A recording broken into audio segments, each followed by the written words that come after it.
Welcome to Dad's Revenge, where quiet men prove that patience is a strength.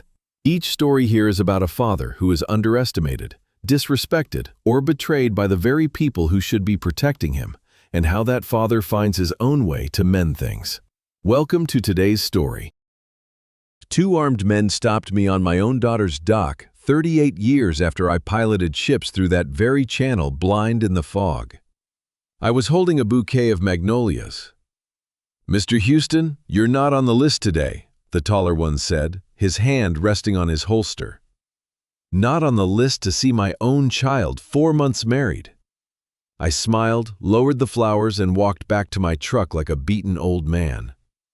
But I know that river better than any camera Crosby Sellers ever installed. So I went home and I started reading the water again. That was 3 weeks ago. Before that morning, before the guns and the guest list I wasn't on, there was a wedding. There was a night I keep returning to, the way a current keeps pulling a man back toward the same bend in the river, no matter how far downstream he thinks he's traveled. The band struck up the first slow number, and Crosby Sellers led my daughter to the center of the dock, his money, his 100 strings of white lights, hung over the black water of Plaquemines Parish like a chandelier stolen from somewhere finer. Then the MC called for the father-daughter dance, and K.i.l.l walked toward me in her mother's pearls, and for 1 clean minute, I let myself believe the evening was exactly what it looked like. I put my hand against her back, the way I used to when she was 6 years old, teaching her to stand steady on the deck of my old skiff. She felt different now, rigid. Her spine held too straight, the way a hull holds too straight right before it splits. "You look just like your mother tonight," I told her, and meant it. She didn't answer right away. She just gripped my shoulder a little too hard, and when I looked down at her face, her smile was doing all the work her eyes weren't. Alana used to smile that exact way whenever she was hiding a headache from me so I wouldn't worry. I know a performed smile when I see one. I helped raise the woman who taught me the difference. I thought of Alana on the porch of our old house in Belle Chase, telling me everything was fine while a doctor's number sat unread on the counter behind her. I hadn't caught it then either, not until the headaches turned into something no doctor could fix. I promised myself, standing over her grave 6 years later, that I would never again mistake a brave face for a peaceful one. And here I was, holding my daughter's trembling hand, already halfway to calling it nerves. Halfway through the second verse, her hand slid down from my shoulder to the breast pocket of my jacket. I felt her fingers work something small and fold it into the fabric, quick and practiced, like she'd rehearsed it in a mirror. She didn't look at me while she did it. She kept her chin up, kept smiling at the cameras circling us like gulls over a shrimp boat. "Daddy," she said so quiet I almost lost it under the trumpet. "Don't let him near the deed. Don't sign anything. Not tonight, not ever." I did not stop moving. 40 years reading a river taught me that the worst thing you can do in dangerous water is let your face show you found the current. I kept my feet in rhythm, kept my hand steady against her back, and I let the words settle into me the way silt settles to the bottom of a channel, quiet but permanent. "What deed, baby?" I whispered back, barely moving my lips. She never got the chance to answer. A shadow crossed between us, wide and cologne-scented, and Crosby's hand landed on my daughter's shoulder, like a man taking inventory of something he owned. "Mind if I steal my wife back, Mr. Houston?" he said, loud enough for the cameras, warm enough for the crowd, and I watched every guest within 20 feet melt at the sound of it. "Big announcement coming soon," he'd told the reporter from the Times-Picayune not 20 minutes earlier, flashing that smile like a lighthouse built to guide ships onto the rocks. Nobody else in that crowd heard the difference between his public voice and the one he used on K.i.l.l. I heard it plainly, the way a pilot hears the difference between deep water and a sandbar he can't yet see. I stepped back the way a gracious old man is supposed to step back. I even laughed a little, said something about young husbands and their brides, said it loud enough for the table of Crosby's investors to hear and nod along. But under the laugh, under the magnolia corsage wilting in my lapel, I was doing the only thing I know how to do when the current turns wrong beneath a boat. I was reading it, piece by piece.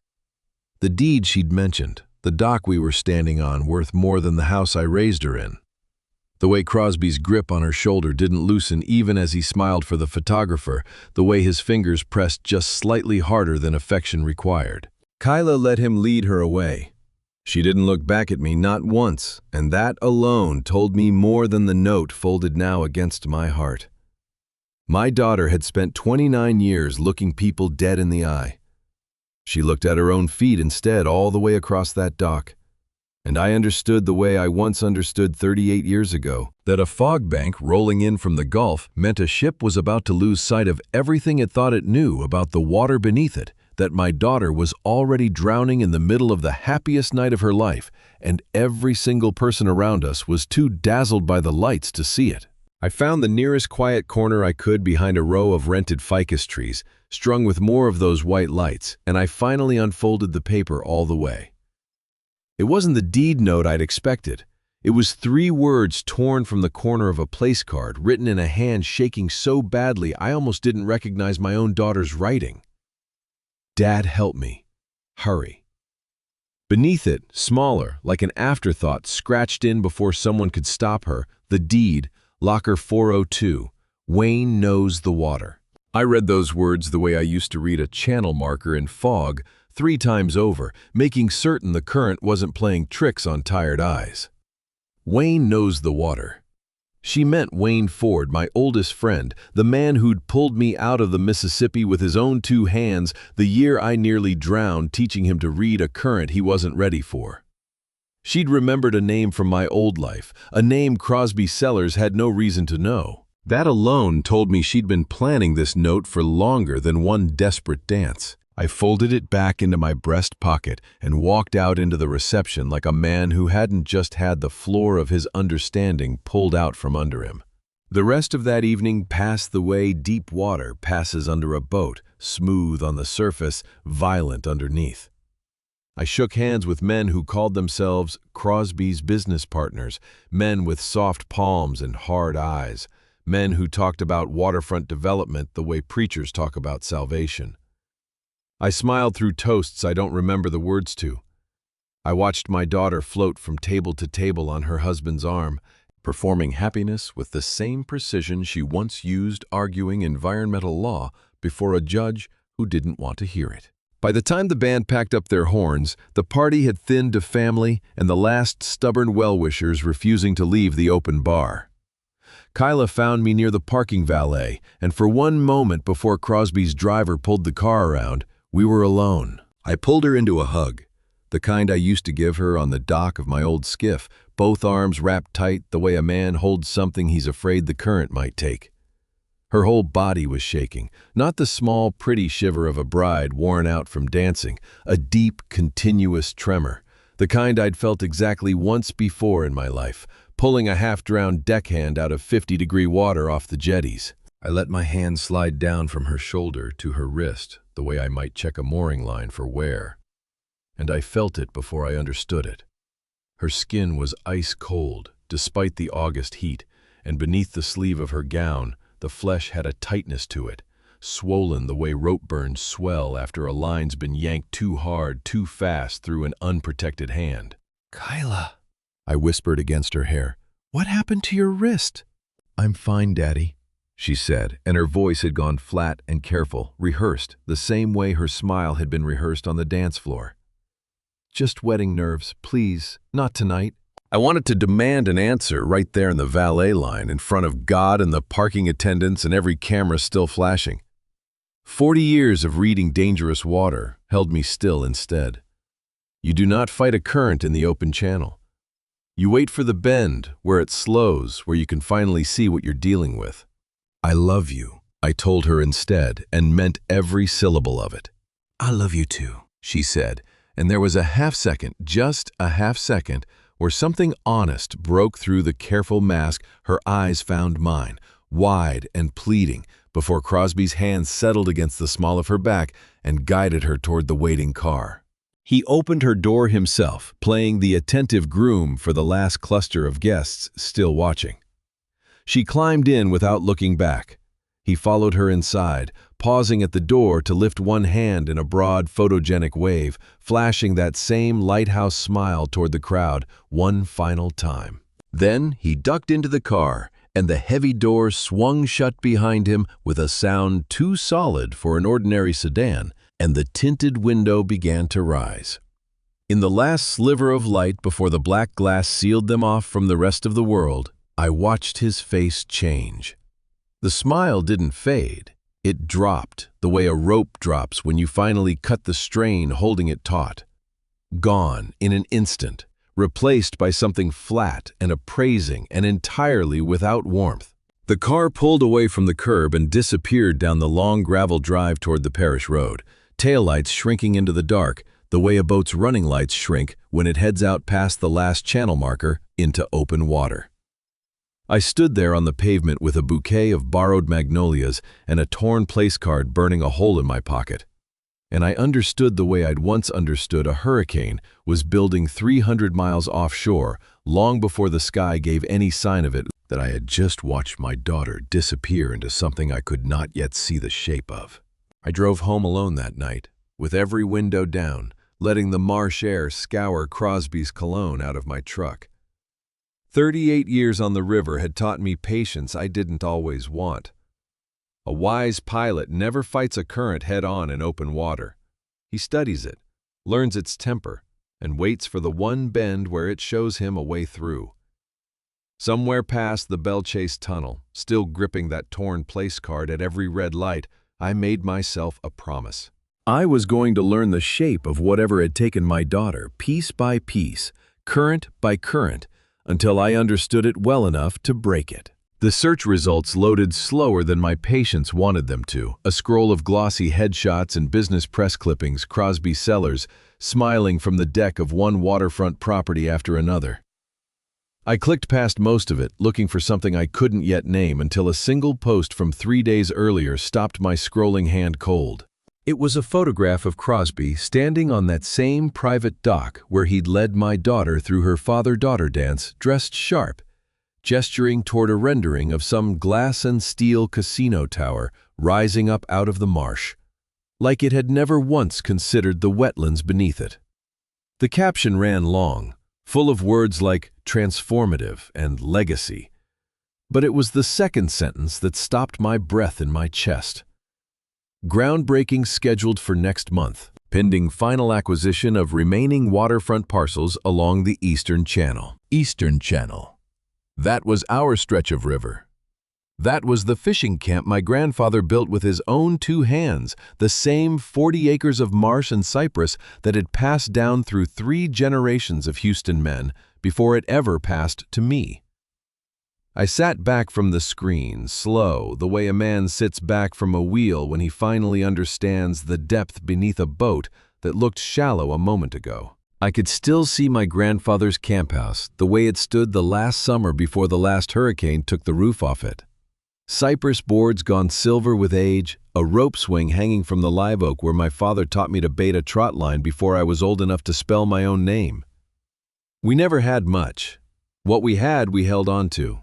The deed passed hand to hand through wills and handshakes, and one long August afternoon in a lawyer's office in Belle Chase, because that patch of marsh was the one thing 3 generations of Houston men had managed to keep whole in a world that took nearly everything else from us.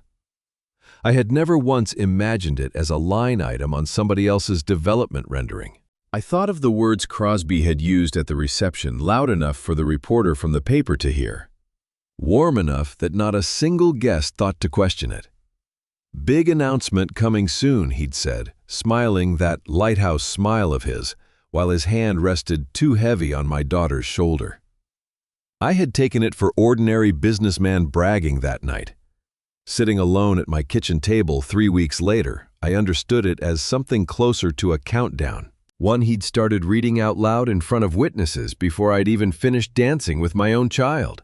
A wedding does not usually double as a groundbreaking ceremony, not unless the marriage itself was part of the construction plan and my daughter's hand in marriage was simply the fastest, quietest way into a family that still held the one deed his surveyors couldn't route around.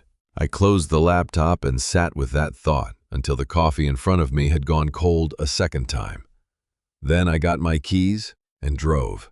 The gated entrance to Crosby's property sat at the end of 2 miles of private road oak branches meeting overhead the whole way, like the trees themselves had been paid to keep secrets. Spanish moss hung heavy and gray in the afternoon heat, and the farther I drove, the more the road itself seemed to change character, the potholed parish blacktop giving way to smooth new asphalt laid down sometime in the last year, wide enough for delivery trucks and construction equipment that hadn't arrived yet, but clearly would soon.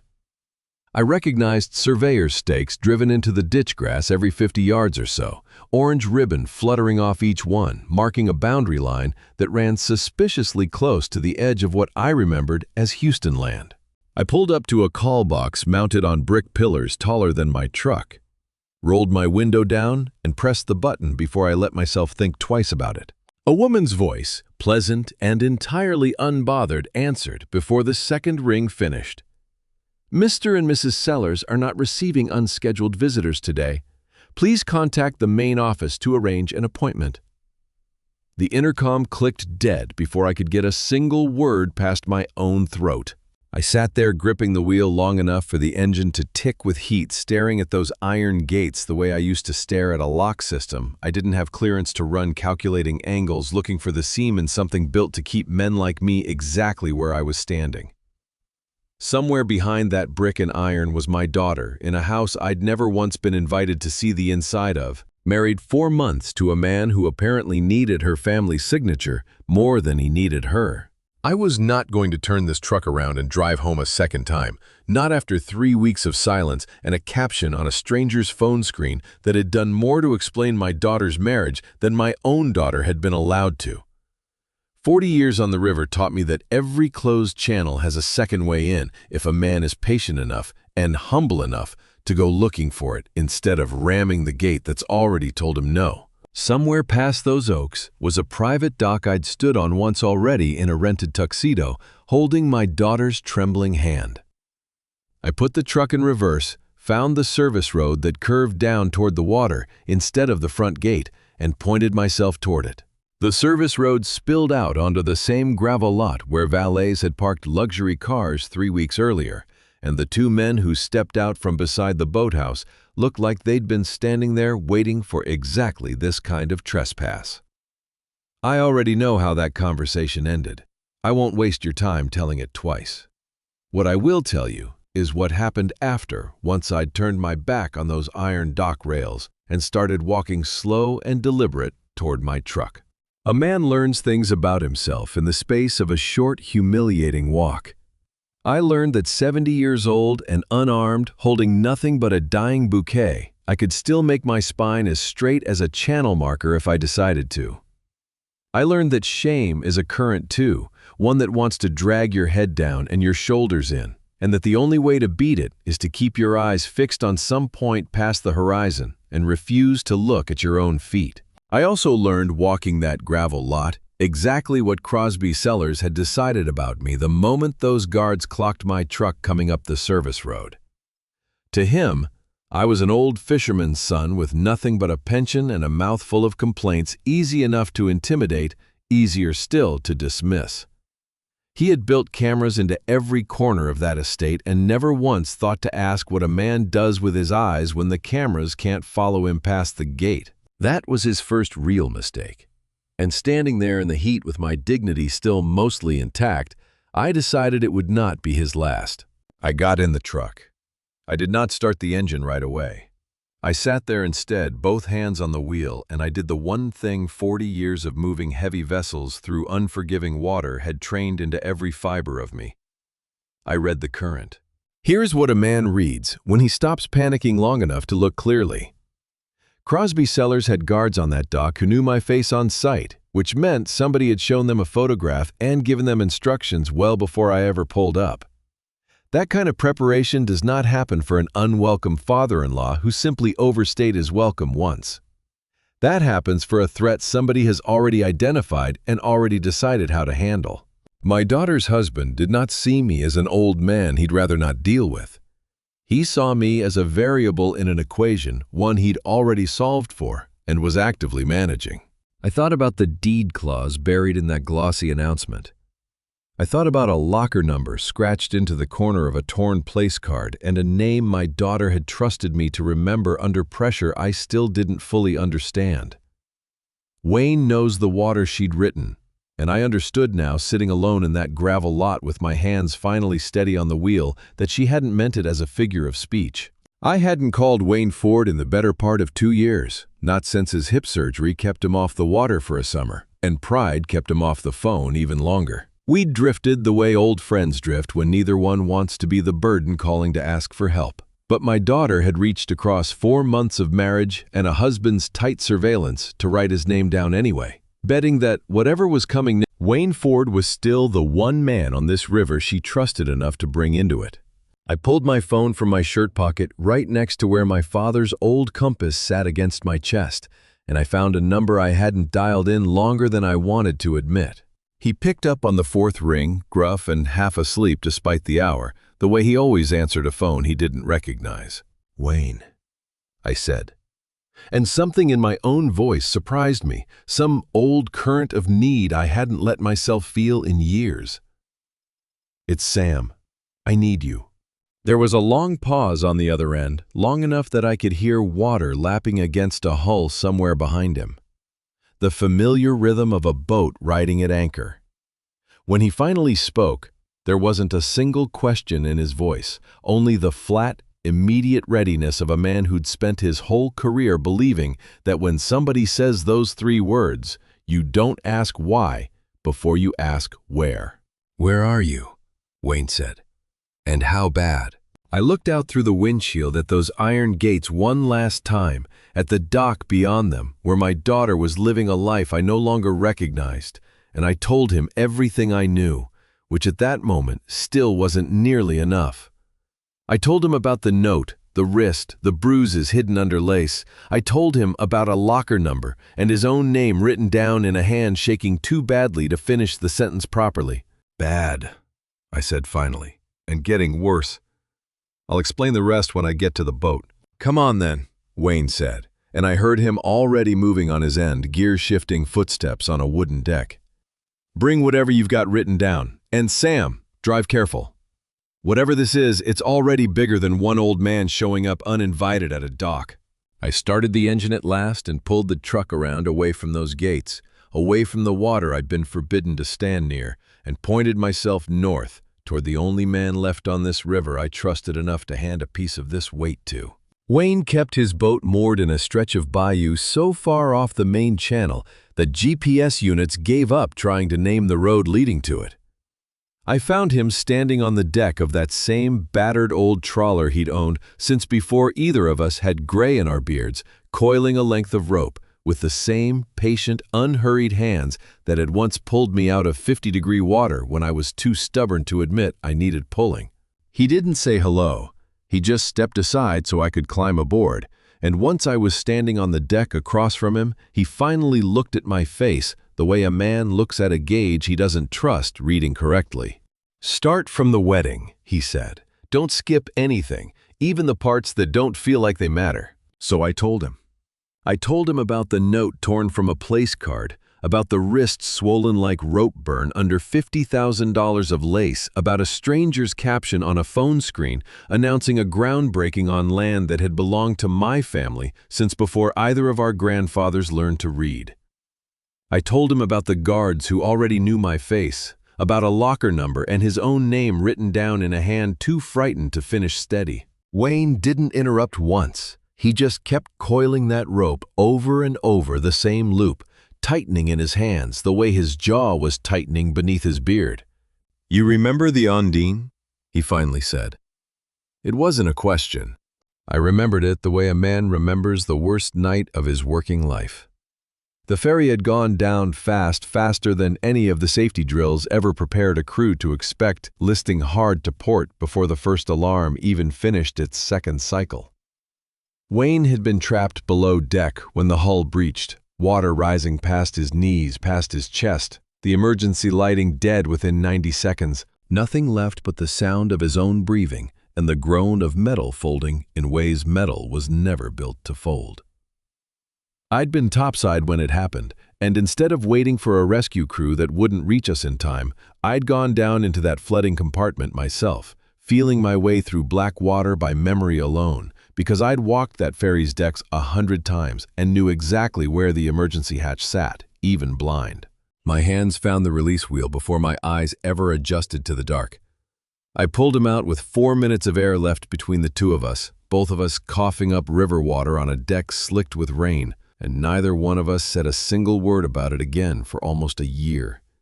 The way men on this river tend to bury the things that scared them worst. I remember, I told him now, standing on his deck 30 years later. I remember you told me afterward you'd pay that back someday, whatever it cost you. Some days today, Wayne said, and set the rope down for good. He led me below into a cramped cabin that smelled of diesel and old coffee and pulled a stack of laminated marine charts down from a shelf bolted to the wall, along with something newer, a printed survey map he must have gotten his hands on through channels I didn't ask about. He spread it across the small table between us, weighing down the corners with a coffee mug and a rusted flare gun.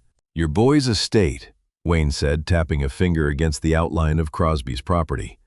"Backs right up onto public marsh, here and here. Cameras cover the front gate, the dock, the main house, but security systems get expensive fast, and men like Crosby sellers always cheap out somewhere. They don't think anybody's looking." He traced a line along the eastern edge of the property, past a cluster of small buildings marked on the old survey as boat repair and storage. "This here," he said, "is a blind spot. No coverage on the last aerial survey I could get my hands on.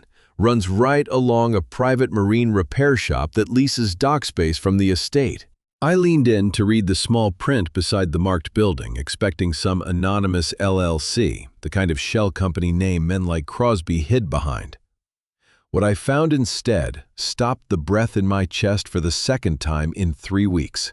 K. Peterson Marine Repair. Peterson, I said slow, like the name itself might rearrange into something less familiar if I said it carefully enough. "That's my cousin's shop." Wayne looked up from the map, and for the first time since I'd climbed aboard his boat, I watched something like real worry cross his weathered face. "Kai Peterson," he said. "The one you two stopped speaking to at your Christmas table."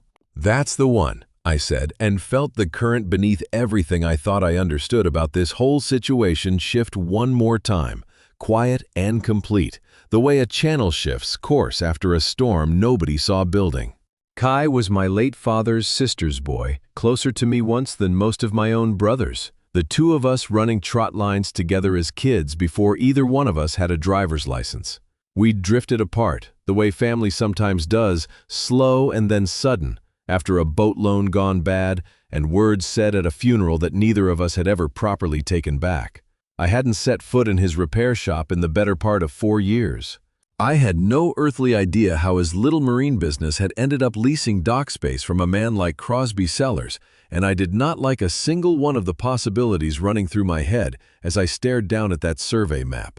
"You think he knows what's happening on that estate?" Wayne said. It wasn't quite a question either. "I think," I said slowly, "that I need to go find out."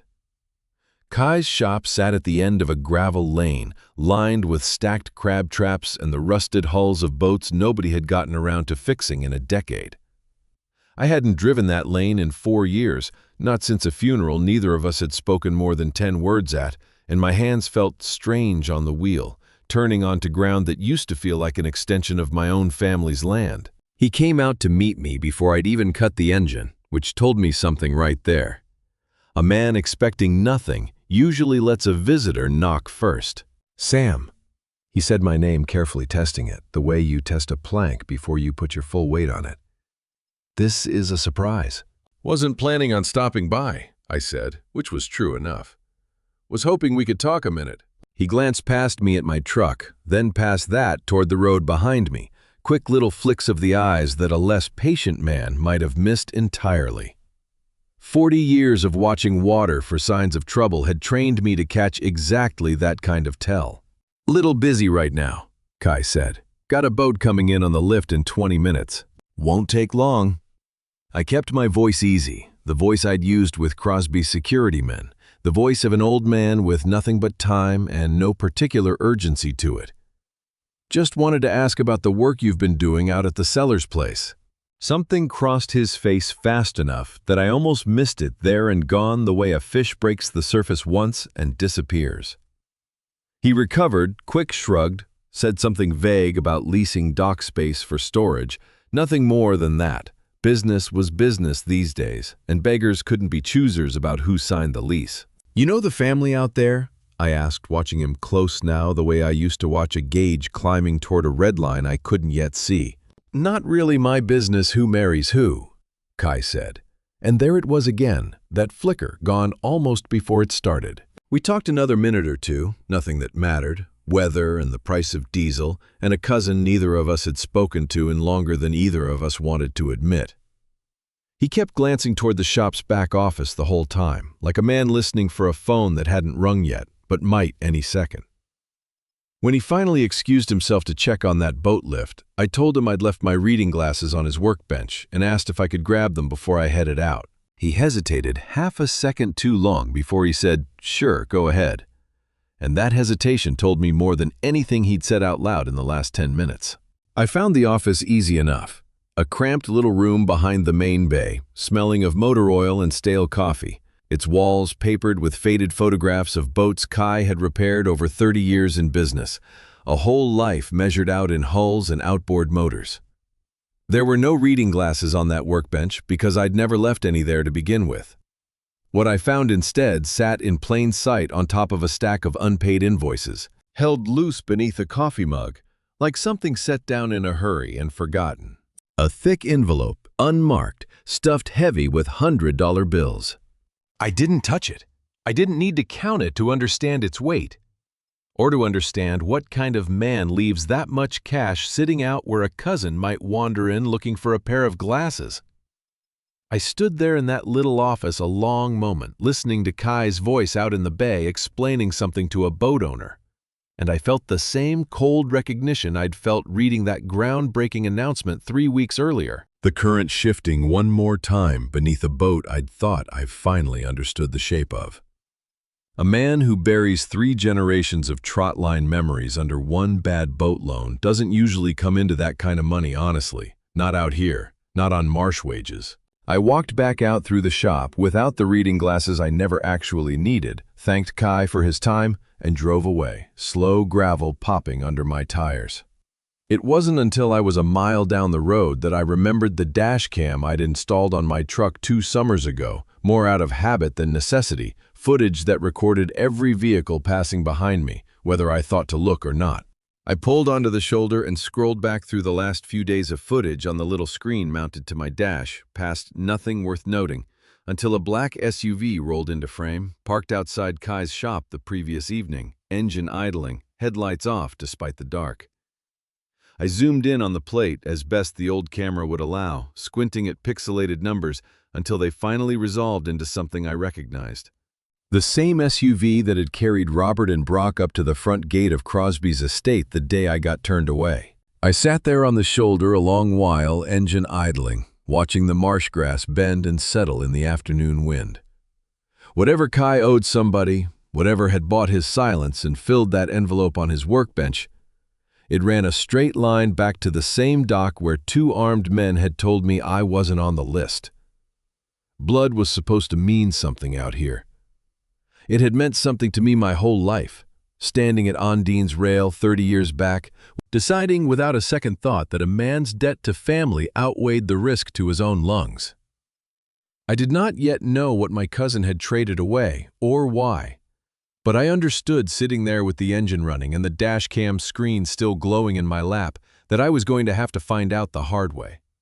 And that whatever Kai told me next time would very likely not be the truth. I went back after dark when the last customer's truck had pulled out of that gravel lot and the shop's single security light buzzed alone over an empty lift bay, moths circling the bulb in slow, drunken orbits. The marsh had gone quiet, the way it does after sundown, nothing but frogs and the distant hum of a shrimp boat's diesel somewhere out on the bayou. Kai was locking up the office when I stepped out of the shadows, and whatever color was left in his face drained clean out of it the moment he saw who was standing there. Sam. He didn't try the careful testing tone from that afternoon. This time, my name came out closer to a flinch. "We're going to talk," I said, "and you're not going to lie to me twice in one day." He tried anyway. He said the money was for a boat he was fixing to buy, said the SUV must have belonged to somebody else, some customer he couldn't place off the top of his head. I let him talk himself in circles for a full minute, watching the lies pile up the way debris piles against a bridge piling, right before the current finally tears the whole structure loose. "Kai." I kept my voice level, the voice I used on frightened men clinging to a capsized hull, the voice that says, "I am not your enemy, but I will not let you drown either. I pulled you out of your own daddy's boat when it flooded off Barataria. I have known you since before either one of us had a full set of teeth. Don't you dare stand here and lie to my face about my own daughter." Something in him broke then, quiet and sudden, the way a levee doesn't announce its failure so much as simply stop holding. "They were going to take the shop, Sam." His voice cracked on the words. 2 years back. I borrowed against it to cover the boat loan, and the bank was circling, and Crosby's people came around asking questions about waterfront families with old land claims out here. I didn't know what he wanted it for at first. I swear to you I didn't know. "What did you tell them?" I said. "Everything," Kai said, and the word came out like something physically painful to release. "Your schedule, the camp deed, how close you and K.i.l.l were." He wouldn't look at me now, staring instead at the concrete between his boots. "And when Crosby found out she volunteered at that environmental law clinic downtown, he asked me to make an introduction, said he was interested in wetlands cases, said he wanted to meet good people doing good work. I set up the coffee myself, Sam. I'm the reason they ever met at all." The ground under me didn't just shift, it opened. I had spent 3 weeks believing my daughter had simply fallen for the wrong man, the way any young woman might blind to a charm that hid something rotten underneath. I had never once considered that the meeting itself had been engineered from the start, a chess move disguised as a coffee date orchestrated by my own blood, for a price he was too frightened and too desperate to refuse. I thought of every family gathering I'd sat through since, every holiday where Kai's chair had gone empty, and I'd told myself it was simply pride keeping him away, 2 grown men too stubborn to make the first call. It had never been pride at all. It had been guilt, sitting quiet in an empty chair, unable to look either one of us in the eye. My hand found my father's old compass in my shirt pocket without me telling it to, closing around the scratched brass casing the way a drowning man closes around anything solid. 40 years I had carried that compass without once raising my voice over it, without once letting it feel the weight of my anger. I don't fully remember deciding to throw it. I remember the sound it made against the concrete floor of that shop glass, cracking it, the needle spinning loose and useless across the ground between us. And I remember standing there afterward with my chest heaving, more frightened of myself in that moment than I had been of anything Crosby Sellers had shown me in 3 weeks. Kai didn't move to pick it up. He just stood there, tears cutting tracks through the grease on his face, looking about as small as I'd ever seen a grown man look. "I'm not asking you to forgive me," he said. "I know I don't deserve to be your family anymore." "No," I told him, and I meant it plain, without cruelty and without mercy either. "You don't." The silence between us stretched long enough that somewhere out in the marsh, a heron called twice and went quiet again. When Kai finally spoke, his voice had steadied into something I hadn't expected, something closer to resolve. "Let me fix it," he said. "Not for me, for her. I still have access to the property system out there, Sam. Vendor credentials, temporary but active, good for another 2 weeks before Crosby's people cycle them out. I can get you past the outer perimeter, or I can walk away right now and let you hate me for the rest of both our lives. Your choice. I've made my peace with either one." I looked at him a long moment, this cousin I'd once trusted with every childhood secret I had, now standing broken and useless in the wreckage of his own making, offering me the one thing that might actually matter more than my anger. Forgiveness was not on the table that night. and I told him so plainly. But a father in my position could not afford the luxury of holding a grudge over a tool that might save his daughter's life. "Get me the credentials," I said. "That's all I want from you tonight." Wayne and I moved on the estate 2 nights later, once Kai had confirmed his vendor credentials were still cycling through the system unflagged. We came in from the marsh side, cutting the outboard motor a quarter-mile out and paddling the last stretch through cordgrass taller than a man's shoulders, close enough to smell the estate's cut lawn over the salt marsh funk.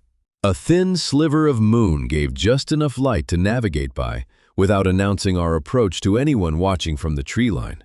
I had spent 40 years reading water in daylight, learning currents by the color and texture of the surface. And it struck me somewhere in that dark paddle across open marsh that I was reading an entirely different kind of danger now. One built of motion sensors and patrol schedules instead of sandbars and tide tables. Wayne moved through it like a man who'd trained his whole life for exactly this, silent and economical. Every motion stripped down to only what was necessary. The blind spot Wayne had marked on that survey map held true. No camera swept the narrow strip of ground between Kai's leased dock and the tree line bordering the main house, nothing but a single motion-activated floodlight that Wayne had already studied enough to know its timing. We crossed that gap between sweeps moving low and fast, and I felt every one of my 70 years in my knees by the time we reached the cover of the oaks. Kai's credentials got us through the service gate without triggering an alarm, a small green light blinking approval on a keypad that had no earthly reason to trust either one of us. Beyond it, the property opened into manicured grounds lit soft gold by landscape lighting, a world built to photograph well and hide everything that mattered. "Storm drain access," Wayne whispered, tracing a route only he could see clearly in the dark. "Runs under the east wing. If your daughter's room sits where I think it does, we can get a listening line close enough without ever setting foot inside that house." We found the drain grate exactly where the old survey promised it would be, half hidden under a bed of ornamental ferns some landscaper had planted without knowing what they were covering. Wayne pried it loose with a flat bar, careful and silent, and lowered himself down into the narrow concrete channel beneath, motioning for me to follow. The device he carried wasn't anything modern. Wayne had built it himself, from parts salvaged off a decommissioned Coast Guard cutter, an old analog transmitter that ran on a frequency no digital security sweep would think to monitor, wired to a contact microphone small enough to hide against a floor joist. It was ugly hand-soldered work, nothing like the sleek electronics Crosby's estate surely bristled with. But Wayne swore by it, the way old rivermen swear by paper charts over satellite maps, and I had long since learned to trust his instincts over any brochure. We crawled that drain on our elbows, following it as it curved beneath the foundation, until Wayne finally stopped and pointed straight up at a seam in the concrete directly below what the old blueprints marked as the master suite. He worked in silence, pressing the microphone flush against the joist, running a thin wire back along our path to a small battery pack he taped beneath a support beam. My part was simpler and somehow harder, just holding the flashlight steady while my hands shook with something that wasn't quite cold. We were nearly done coiling the last of the excess wire when a sound stopped us both cold. Footsteps, heavy and deliberate, crossing the gravel path directly above the drain grate we'd come through. Wayne killed the flashlight instantly. We went still the way a man goes still in deep water when something large passes close overhead, breath held, every muscle locked. The footsteps paused directly above us, close enough that I could hear the crunch of gravel shifting under boots. A radio crackling faintly with routine chatter I couldn't make out. My heart hammered loud enough in my own ears that I half expected the guard to hear it through 3 feet of concrete and Louisiana clay. A long, agonizing 30 seconds passed before the footsteps moved on unhurried a patrol, walking its usual loop, with no idea what had just crawled beneath their feet. We didn't move again until the sound had faded completely into the general hum of the marsh. Wayne finally exhaled long and slow and looked at me in the dark with an expression I recognized from 30 years back, The look of two men who'd just survived something together neither one of them wanted to repeat. "Device is live," he whispered. "Whatever gets said in that room from here on, we'll hear it." We retraced our path back through the drain, back across the blind spot before the floodlight's next sweep back through the marsh grass to where we'd left the boat. Neither of us spoke again until we were well clear of the property, the estate's lights shrinking small behind us, the way a ship's lights shrink when it finally clears a channel it had no business surviving. I sat in the bow the whole ride home with my hands still trembling faintly. Not from fear exactly, but from the particular exhaustion of a man who has just spent an hour holding his own heartbeat quiet enough to hide it from the world. Somewhere beneath that house, a wire no thicker than fishing line now carried the truth I'd been chasing for 3 weeks, and all we had left to do was wait for it to speak. We waited 3 days before the transmitter finally earned its keep. Wayne kept a receiver rigged in the cramped cabin of his trawler, tuned low and constant static hissing through a cheap speaker he'd salvaged from some other forgotten project. I sat with him most evenings after that, drinking coffee gone bitter from sitting too long listening to nothing but empty rooms and the distant hum of Crosby's household staff going about ordinary business. Those 3 days tested a patience I thought 40 years on the river had already perfected. I'd sit in that narrow cabin until well past midnight, watching Wayne doze in his chair, with one ear still somehow tuned to the speaker, and I'd think about K.i.l.l, somewhere above that hidden microphone, living inside walls I couldn't reach, sleeping in a bed I now knew the exact dimensions of from a 15-year-old survey. I called Mount Zion once during those 3 days and asked Pastor Willis to add her name to the prayer list without explaining why. He didn't ask. Men in this parish rarely do when a father's voice sounds the way mine must have sounded on that call. On the third night, rain moving in heavy off the Gulf, the static finally broke into something worth hearing. A door closed hard on the other end of that line, sharp enough that I felt it more than heard it. Then Crosby's voice, low and clipped, entirely stripped of the warm, camera-ready charm I'd watched him perform at the wedding. This was a different man speaking, colder, more precise, the kind of voice that had never once needed to convince anyone of anything because it was already accustomed to being obeyed. The Gulf Crown project isn't a casino, Gerald. It was never a casino. It's a laundry, and a good one, and I need it fully operational before your people run out of patience with me. The name landed like a stone dropped in still water. Gerald Benton. I didn't know it yet, not fully, but I knew enough from 3 weeks of reading that man's business dealings online to understand it belonged to somebody far more dangerous than a waterfront developer with soft hands and hard eyes. Wayne turned the volume up as far as the old speaker would allow without distorting, and we both leaned in close, 2 old men crouched over a homemade radio like it was the only working set left after a hurricane took out the grid. "The permit's clear next month," Crosby continued pacing audibly across hard wood, somewhere above that hidden microphone. "Once groundbreaking happens, every dollar that moves through those gaming tables gets a legitimate paper trail. Millions a month clean by the time it reaches your people overseas. But none of it happens without full access to that Eastern Channel frontage. I told you I'd handle the last holdout family. I am handling it." My hands went cold around the coffee mug I was holding. The last holdout family.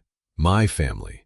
40 acres of marsh my grandfather had bled for, reduced to a line item in a stranger's laundering scheme, the deed itself apparently worth more to these men than any casino license or gaming permit could ever be. A second voice crackled through the line then, thinner and more distant, filtered through whatever phone Crosby was holding. I couldn't make out every word, but the tone carried clear enough, impatient, demanding. A man used to being obeyed on a much larger scale than Crosby himself. Something about deadlines, something about the eastern parcels needing to clear title before the next quarter's numbers came due, to people who did not accept excuses.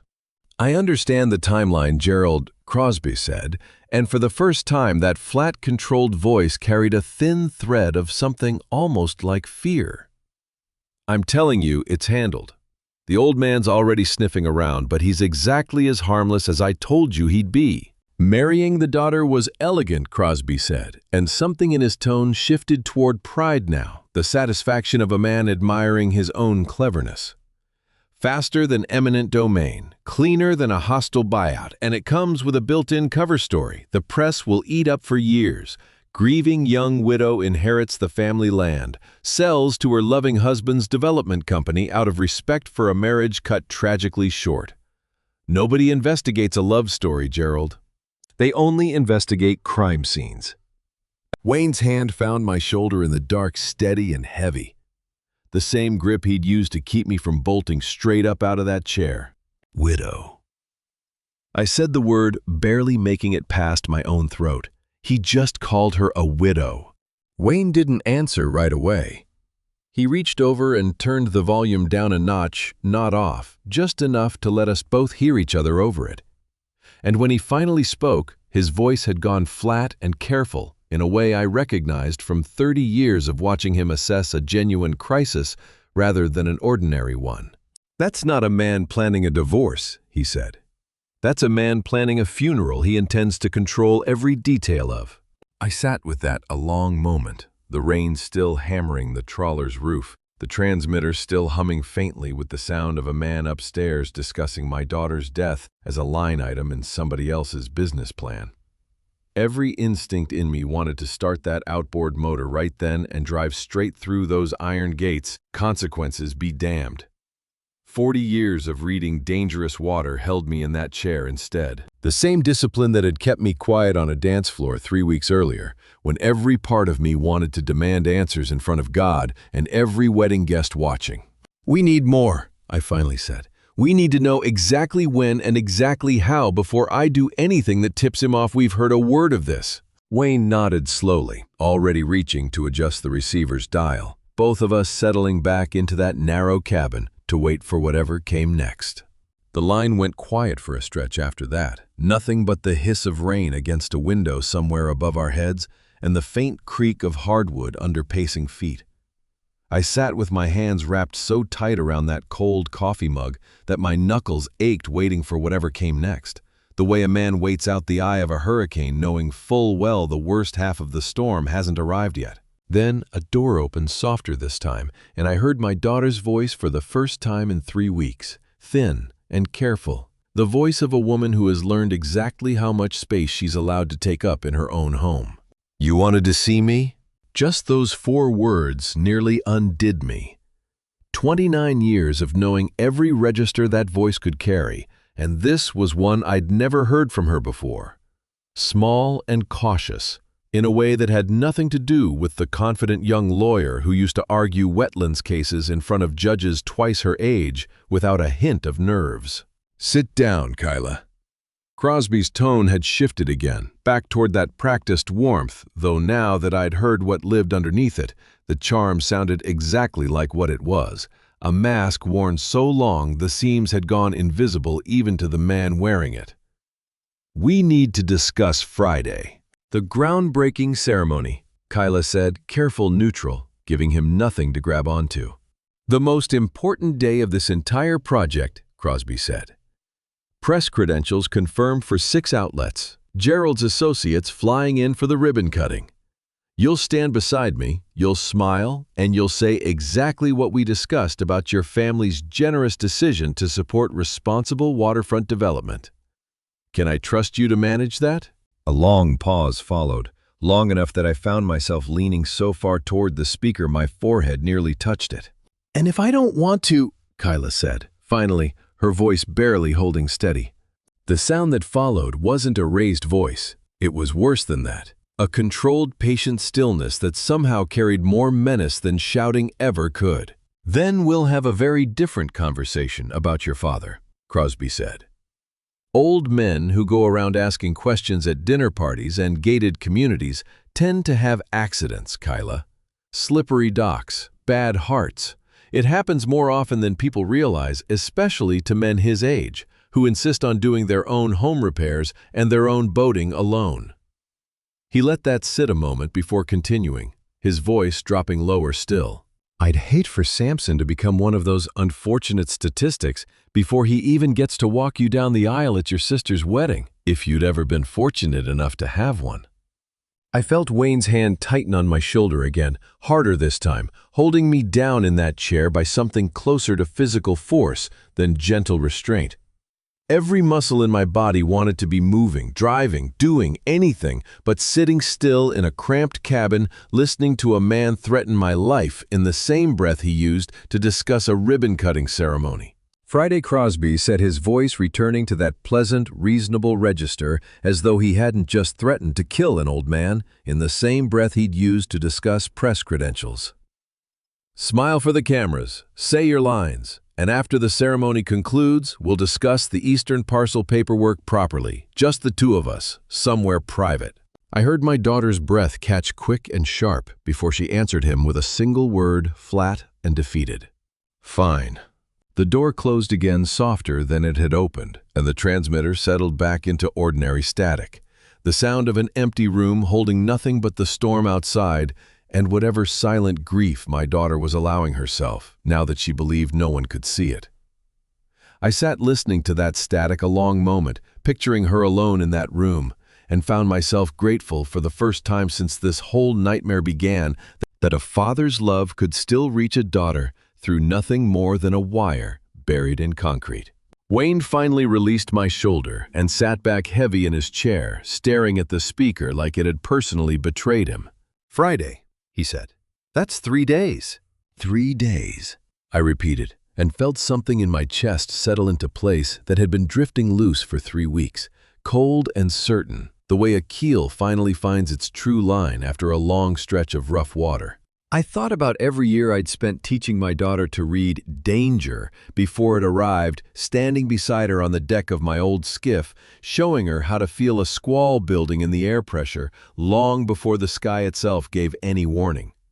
I had raised her to trust her own instincts above almost everything else in this world. And now, a man twice her size and half her conscience had spent 4 months teaching her the opposite lesson, that silence and smallness were the only safe way to survive a room. Somewhere above that hidden microphone, my daughter had just agreed to smile for cameras beside the man threatening to have me killed, because she believed correctly that refusing would cost more than either one of us could afford to pay. I would not let that be the last lesson she learned from anyone claiming to love her. Then we have 3 days, I said, to figure out how an old man who isn't supposed to be dangerous becomes exactly dangerous enough. We spent that first night mapping out everything we knew across Wayne's chart table, using grease pencil on laminate the way we used to plot a channel run before satellite navigation made the old habits obsolete. 3 days wasn't much time to plan anything, but it was enough time if I used it the way I'd used every difficult stretch of water in 40 years on this river, patient and deliberate instead of desperate.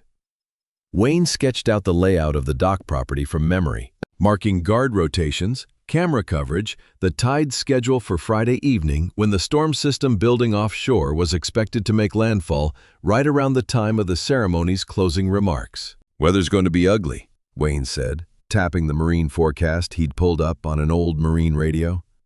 "Small craft advisory posted for Friday night already. If Crosby's smart, he moves the ceremony indoors." "Crosby's proud," I said.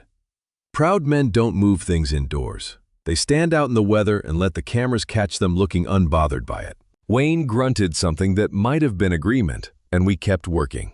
The first move had to be Crosby himself. A man that confident in his own control needed to believe completely that the threat sitting outside his gates had already surrendered. I called him the next morning, letting my voice shake in all the right places, the same performance I'd given his security men weeks earlier. Except now I understood exactly how much weight that performance needed to carry. "Crosby," I said, "I've had some time to think and I owe you an apology. I've been foolish chasing shadows that weren't there, letting an old man's worry get the better of his good sense. I'd very much like to make things right before Friday, if you'll let me." The pause on his end lasted just long enough for me to imagine him smiling. "Richard, that's exactly the kind of clarity I was hoping you'd find," he said, using the wrong name entirely.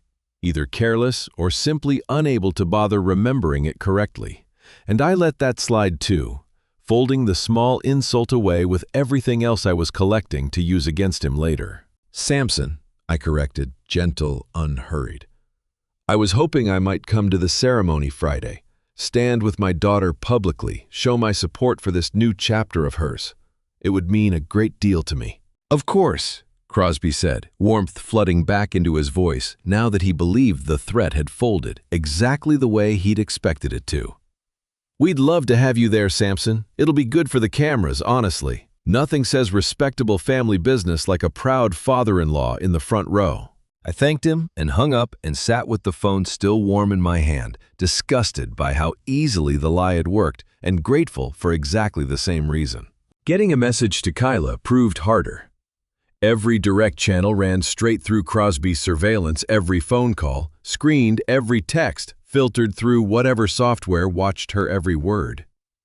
I finally settled on the one route his network had no reason to flag, sending Kai back onto the property under the cover of routine dock maintenance, carrying nothing more suspicious than a folded fishing lure tucked into his toolbox. The exact pattern K.i.l.l and I used to tie together on the porch of my grandfather's camphouse every summer of her childhood. If she still remembered what that lure meant, she'd know it came from me, and she'd know I was close. Kai came back 2 hours later with something folded inside an old tackle box compartment, a scrap of paper small enough to have passed a dozen searches unnoticed.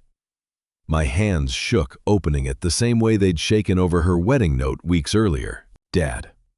I've been copying his financial files onto a drive hidden in my law books since the week after the wedding. Evidence of everything. I wasn't just going to sit here and wait to be saved. I love you. Be careful, Friday. I sat down hard on Kai's workbench, the same bench I'd once found an envelope of guilt money hidden on, and read those words 3 more times to make certain I hadn't imagined them out of desperate hope.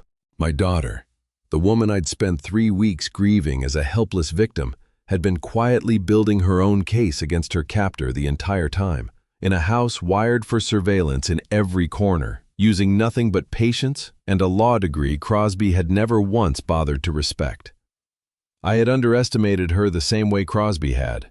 40 years reading water and I'd nearly missed the strongest current in the whole channel, running steady right beneath my own daughter's feet. I thought back to the little girl who used to sit at my grandfather's workbench, tying lures with fingers too small for the task, refusing every offer of help until she'd gotten the knot exactly right on her own. She had never once needed rescuing the way I'd imagined these past 3 weeks. She had needed a door left open long enough to walk through it herself, and a father patient enough to trust she would. I folded that scrap of paper carefully into my shirt pocket, right alongside the empty space where my father's compass used to sit.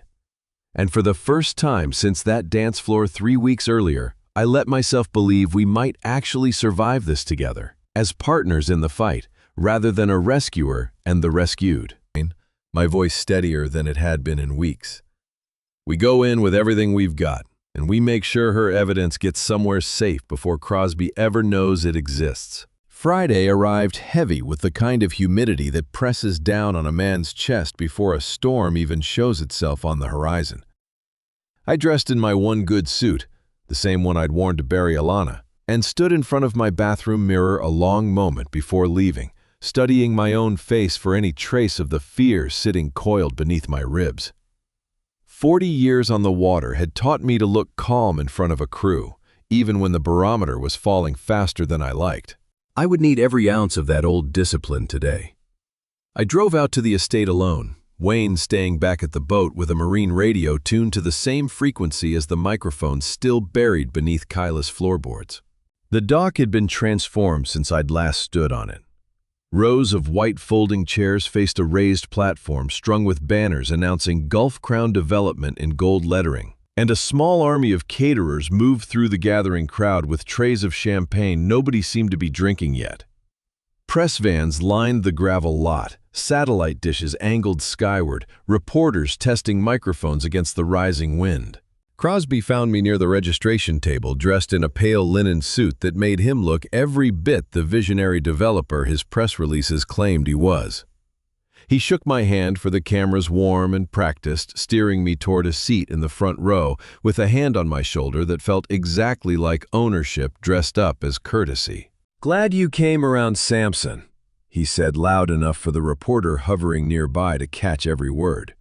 "Family should stand together on days like this." I smiled the smile I'd been practicing for 3 days and told him I wouldn't have missed it for the world. K.i.l.l arrived 20 minutes later on Crosby's arm, dressed in pale blue, her smile fixed in place with the same practiced precision I'd watched her perform at her own wedding. She moved through the receiving line with a grace that would have fooled anyone who hadn't heard her voice crack through a hidden microphone 3 nights earlier. Our eyes met for exactly 1 second across that crowded dock before she looked away, careful, controlled, giving nothing to the cameras that surrounded her from every angle. I understood that look now in a way I hadn't 3 weeks earlier. It wasn't surrender, it was strategy.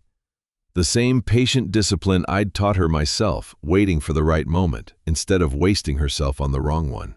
The ceremony's energy shifted the moment Gerald Benton stepped out of a black sedan at the edge of the gravel lot. He wasn't what I'd pictured from a voice crackling through Wayne's homemade receiver. Smaller than Crosby, older, dressed in a suit that cost more than my truck, but carried it with none of Crosby's practiced showmanship, moving through the crowd with the unhurried confidence of a man who had never once needed to prove anything to anybody in the room. Security parted around him without visible instruction. Even the caterer seemed to sense something and gave him a wider berth than the other guest trays, angling away from his path without anyone quite seeming to notice they were doing it. He made his way straight to Crosby, bypassing the receiving line entirely, and the 2 men exchanged a handshake that lasted a half-second too long to be purely social.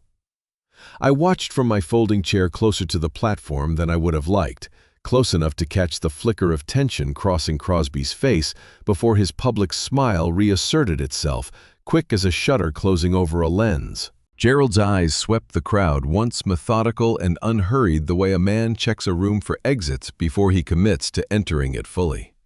When his gaze passed over me, it lingered half a second longer than it had on anyone else, cool and assessing, and I understood in that instant that whatever description Crosby had given him of the harmless old father-in-law, Gerald Benton, had already decided to verify it personally. I held that gaze exactly as long as an ordinary, proud father-in-law would, no longer, and let him look away first. The wind picked up sharply as the MC called the crowd to order, banners snapping taut against their poles, the first gray edge of the storm system finally visible out past the mouth of the channel. Crosby stepped up to the podium, all easy confidence and practiced charm, launching into remarks about legacy and transformation and responsible waterfront development that I only half heard, my attention fixed instead on Gerald Benton, settling into a seat at the very back of the crowd, positioned exactly where he could watch everyone in front of him, without ever being fully seen himself. I forced myself to listen to at least fragments of Crosby's speech, the way a pilot forces himself to note every sound an engine makes, even during smooth running. He spoke of honoring the waterways of families like mine who had stewarded this land for generations, and I felt the bitter irony of those words settle over the crowd like the humidity itself, thick and suffocating and entirely invisible to everyone applauding around me.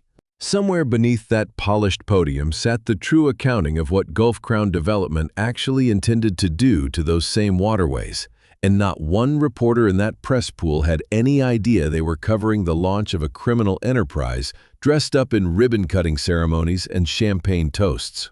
K.i.l.l stood beside him throughout, hands folded, smile fixed, and only I seemed to notice how her eyes kept drifting toward the darkening horizon, toward the storm building offshore that neither one of us yet knew would arrive in time to change everything. Crosby's speech ran long, the way speeches from men in love with their own voice tend to run, and by the time he wound toward his closing remarks, the wind had picked up enough to snap the banner ropes against their poles like gunshots. The reporters shifted uncomfortably in their seats, checking phones for weather alerts, but nobody dared leave before the ribbon-cutting photo everyone had come for. I watched Gerald Benton rise from his seat at the back of the crowd and move forward along the side aisle unhurried, despite the wind now whipping loose papers off the registration table. He reached the platform just as Crosby stepped down from the podium to applause, and the two men fell into step together, walking toward the dock's edge under the pretense of admiring the view, two silhouettes framed against a sky the color of a fresh bruise. I couldn't hear what passed between them from my seat. I didn't need to. Gerald leaned close, said something brief and clipped, one hand resting lightly on Crosby's shoulder in a gesture that might have looked friendly to anyone who hadn't already heard this man discuss extortion payments through a hidden microphone. I watched every trace of easy confidence drain out of Crosby's posture in real time, his shoulders tightening, his practiced smile faltering just long enough for me to catch it before he forced it back into place. Whatever deadline Gerald had just delivered, it wasn't a suggestion, and Crosby's whole body understood that, even before his face caught up to hiding it from the cameras still watching him. I thought of every squall I'd ever watched build on a distant horizon, the way pressure drops before a storm makes itself known to anyone not paying close attention. Gerald Benton was that same kind of pressure system, arriving quiet and controlled, rearranging the entire atmosphere of a room before a single visible sign of danger appeared. The first hard gust hit the dock a few minutes later, strong enough to lift several folding chairs clean off their feet and send them tumbling and clattering across the weathered boards. The string of lights overhead flickered once, twice, then steadied, and I saw the estate's security detail exchange glances, radios crackling to life with weather updates. Nobody standing on that dock actually needed a radio to understand. Robert appeared at the edge of my vision then, moving through the scattering crowd with Brock a few steps behind him, both men scanning faces with the particular focus of guards who had just received new instructions. I kept my own expression carefully neutral, an old man mildly inconvenienced by rude weather, nothing more. Robert's eyes found mine across the dock, and for just a moment, something crossed his face that didn't match the cold professionalism I remembered from 3 weeks earlier at that same railing. A flicker of hesitation, quick and almost imperceptible, the look of a man being asked to do something he hadn't fully made peace with.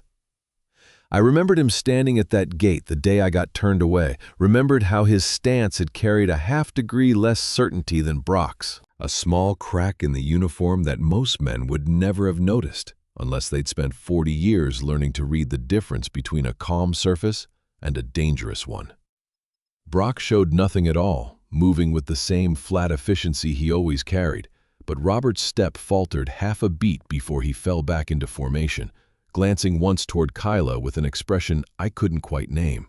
I filed that hesitation away, the same way I'd filed away every other small crack I'd found in this whole rotten structure, patient, methodical, saving it for whatever moment might need it most before this night was through. The crowd had begun thinning in earnest now, guests hurrying toward their cars as the sky overhead darkened from gray to something closer to bruised purple thunder rolling low across the marsh. Camera crews scrambling to pack equipment before the rain ruined it.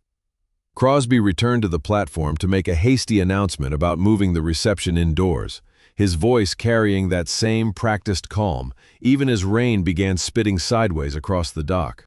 I caught K.i.l.l's eye once more in the chaos of guests gathering belongings and ducking under whatever shelter they could find. She held my gaze this time, just a fraction longer than before, and I saw something steady and resolved settle into her expression that hadn't been there an hour earlier.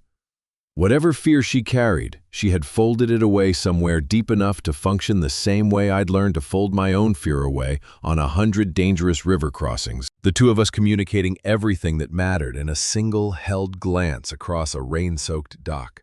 Wayne's voice crackled through the small earpiece hidden beneath my collar, barely audible over the wind. "Storm's coming in faster than forecast, Sam. You need to move this along, and move it carefully." I stood slowly from my folding chair, feeling every one of my 70 years in my knees and my lower back, and watched Gerald Benton disappear toward the main house with two of his own men flanking him. Watched Robert and Brock take up position near the dock's edge. Watched the storm finally arrive in full over water I had spent 40 years learning to read better than any man alive. Rain came sideways now, cold despite the summer heat, soaking through my one good suit within seconds. The time for patience had run out. It was time to become exactly as dangerous as I needed to be. The dock had emptied fast once the rain turned serious, guests scrambling for their cars, caterers abandoning half-loaded trays to the wind, white tablecloths whipping loose and tumbling across the gravel like frightened ghosts. I let the chaos carry me toward the water's edge instead of toward the main house, moving against the current of fleeing bodies the way a man moves who knows exactly where he needs to be. My dress shoes already soaked through, rain running cold down the back of my collar. Brock spotted me first, breaking away from his position near the platform to cut across the emptying dock, radio already rising to his mouth. I didn't run. Running tells a trained man everything he needs to know about where you're headed and how frightened you are to get there. I walked instead, unhurried, angling toward the narrow finger pier that jutted out past the main dock into open, churning water, the exact stretch of the estate's shoreline where the survey map showed a drop-off steep enough to swallow a careless man whole. "Mr. Houston."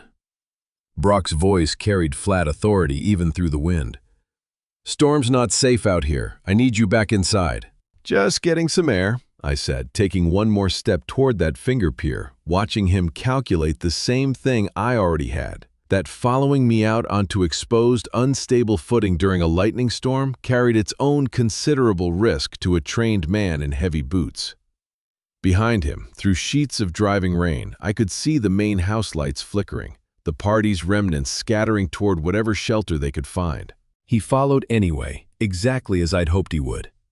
Close enough now that I could hear his boots slipping slightly on the rain-slicked boards. 40 years of reading this kind of water told me precisely where the pier's structural weakness sat. A section repaired hastily after last hurricane season. Boards that looked solid enough in dry weather but turned treacherous the instant they took on standing water and sustained wind. I stepped past that section deliberately, placing my feet exactly where I knew the old pilings still held true. Brock did not know the pier's history. Brock had never once needed to until tonight, when that ignorance cost him exactly the few crucial seconds I needed. His boot found the weak section 3 strides behind me, and the board gave with a sharp crack, audible even over the wind, dropping him hard onto one knee, his radio splashing into the churning water below before he could grab for it. He cursed loudly, scrambling for footing on boards now flexing dangerously under his weight, and I kept walking, unhurried, letting the storm do work I hadn't needed to do myself. I glanced back once. Robert had reached the head of the pier by then, radio in hand, staring at his partner struggling on compromised footing, and then at me, standing safely past the danger with the calm of a man who belonged there. I watched him make a choice in that single held moment, weighing whatever loyalty he still owed Crosby Sellers against whatever conscience had been cracking quietly beneath his uniform since that first afternoon at the gate. I thought of the flicker I'd seen in his eyes that day 3 weeks earlier, some small doubt he'd tried hard to bury under professional discipline. The same flicker I'd caught again tonight during the ceremony. Men like Robert rarely announce which side of themselves will win out in a crisis. Sometimes they don't know themselves until the moment arrives and forces the choice. He didn't come after me. "Get him up," Robert called instead, moving to help Brock rather than pursue me further, his voice carrying just enough authority to make the choice look like standard procedure rather than the quiet act of mercy I understood it to be. Whatever Crosby had promised these 2 men, it apparently hadn't purchased Robert's willingness to watch an old man drown, chasing him down a compromised pier in a hurricane. I sent up a small, silent prayer of gratitude for whatever remained of that man's better nature and kept moving before he had time to reconsider. I used the opening without looking back a second time, cutting away from the water's edge toward the side entrance of the main house, the one Wayne's old survey marked as a service store, rarely monitored during large events. Rain had turned the gravel path to running mud beneath my dress shoes, lightning cracking somewhere close enough to light the whole grounds white for half a second, thunder rolling in right behind it, loud enough to rattle the windows of the house looming ahead of me. I pushed through that door into a narrow hallway smelling of wet stone and expensive cleaning products, closer now to my daughter than I had been in 3 long weeks. The hallway ran quiet and dim. Most of the household staff apparently occupied elsewhere, managing the storm's disruption to the reception. And I moved through it the way I used to move through a familiar channel at night, trusting memory and instinct over the limited available light to guide me safely forward. Water dripped steadily off my ruined suit onto marble floors that had cost more per square foot than my entire boat. Each footstep echoing softer than I would have liked in a house built to amplify every sound for men who valued surveillance over privacy. Somewhere ahead, through walls I'd once studied only on paper, Crosby Sellers was waiting for his private conversation about Eastern Parcel paperwork to begin. I intended to make certain it went very differently than he'd planned. I found them in the study Wayne's old survey marked simply as private office. A room lined floor to ceiling with glass overlooking the storm-lashed marsh, lightning flickering white against the darkness beyond. Crosby standing behind a heavy desk, while K.i.l.l sat rigid in a chair across from him. A stack of legal documents spread between them like a formal negotiation nobody had bothered inviting her opinion into. Rain lashed the tall windows in rhythmic waves, and the room's expensive silence made every sound I carried into it, my wet footsteps, my ragged breathing, feel like an intrusion the house itself resented. Crosby looked up when the door opened, and for one brief second, genuine surprise flickered across his face before the practiced control slammed back into place. Samson. He said my name correctly this time, slow and deliberate, calculating. This is a private conversation. Not anymore, I said, stepping fully into the room, rain still dripping steadily off my ruined suit onto floors that had never once known weather. K.i.l.l's eyes found mine across that desk wide with a mixture of fear and something fierce underneath it, and I understood immediately that she'd been waiting for exactly this interruption, holding her ground at that table only because she trusted I'd find a way through. Her hand rested near the edge of her chair, close to a slim leather portfolio I recognized instantly as the one she'd carried through law school, and I understood without needing to ask that whatever evidence she'd promised in that note was sitting inside it close enough to reach. I heard everything, Crosby. I kept my voice level, the voice I'd used on frightened deckhands and dangerous water alike for 40 years. The laundering, Gerald Benton, the insurance policy on my daughter dressed up as a tragic accident waiting to happen out on open water somewhere far past any camera's reach. Something shifted behind his eyes, quick and calculating. A man rapidly recalculating every variable in an equation he'd believed fully solved. That's an interesting story, he said, for a man with absolutely no evidence to back it up. I don't need evidence to know what kind of man threatens to kill someone's father over a real estate deal, I said, my voice carrying steady through that expensive silence. I heard your own voice say it.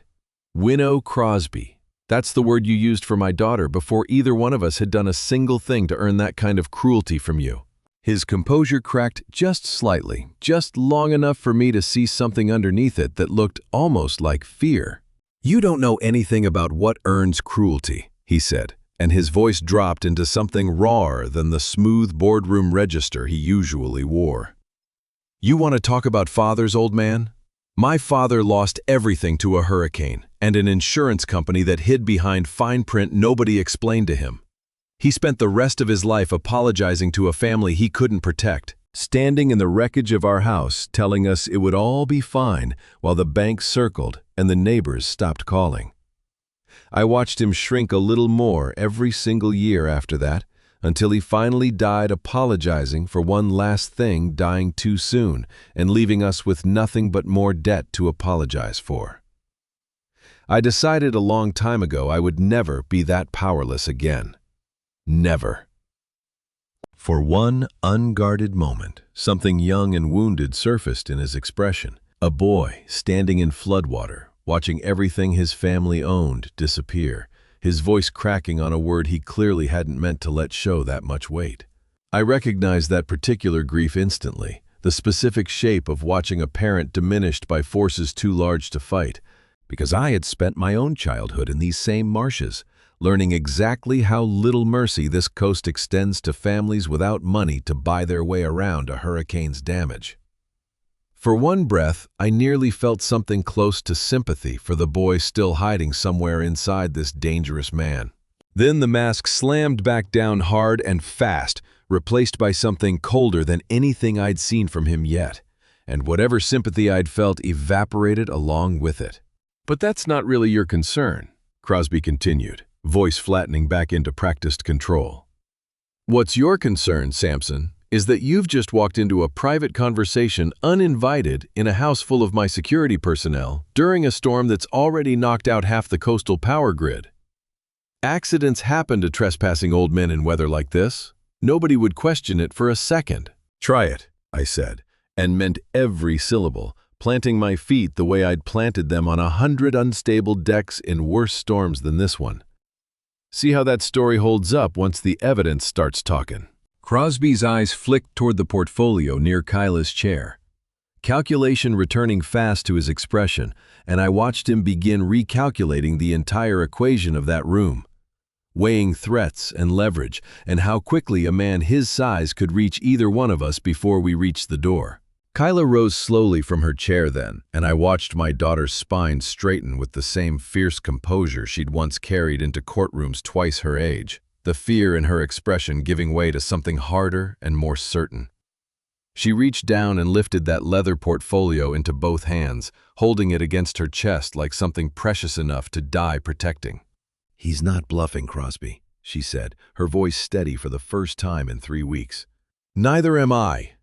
K.i.l.l opened the portfolio with steady hands, pulling free a slim stack of printed pages and laying them across the desk between herself and Crosby, deliberate and unhurried. The same measured precision I remembered from watching her argue cases years earlier in front of judges who'd initially underestimated her the exact same way this man had. "Wire transfer records," she said, sliding the first page forward. 6 shell companies routing money through the Gulf Crown escrow account over the past 4 months. I cross-referenced every routing number against the SEC filings you thought nobody outside your accounting team would ever see. Crosby's jaw tightened, his eyes scanning the pages, with the particular stillness of a man calculating how badly his situation had just deteriorated.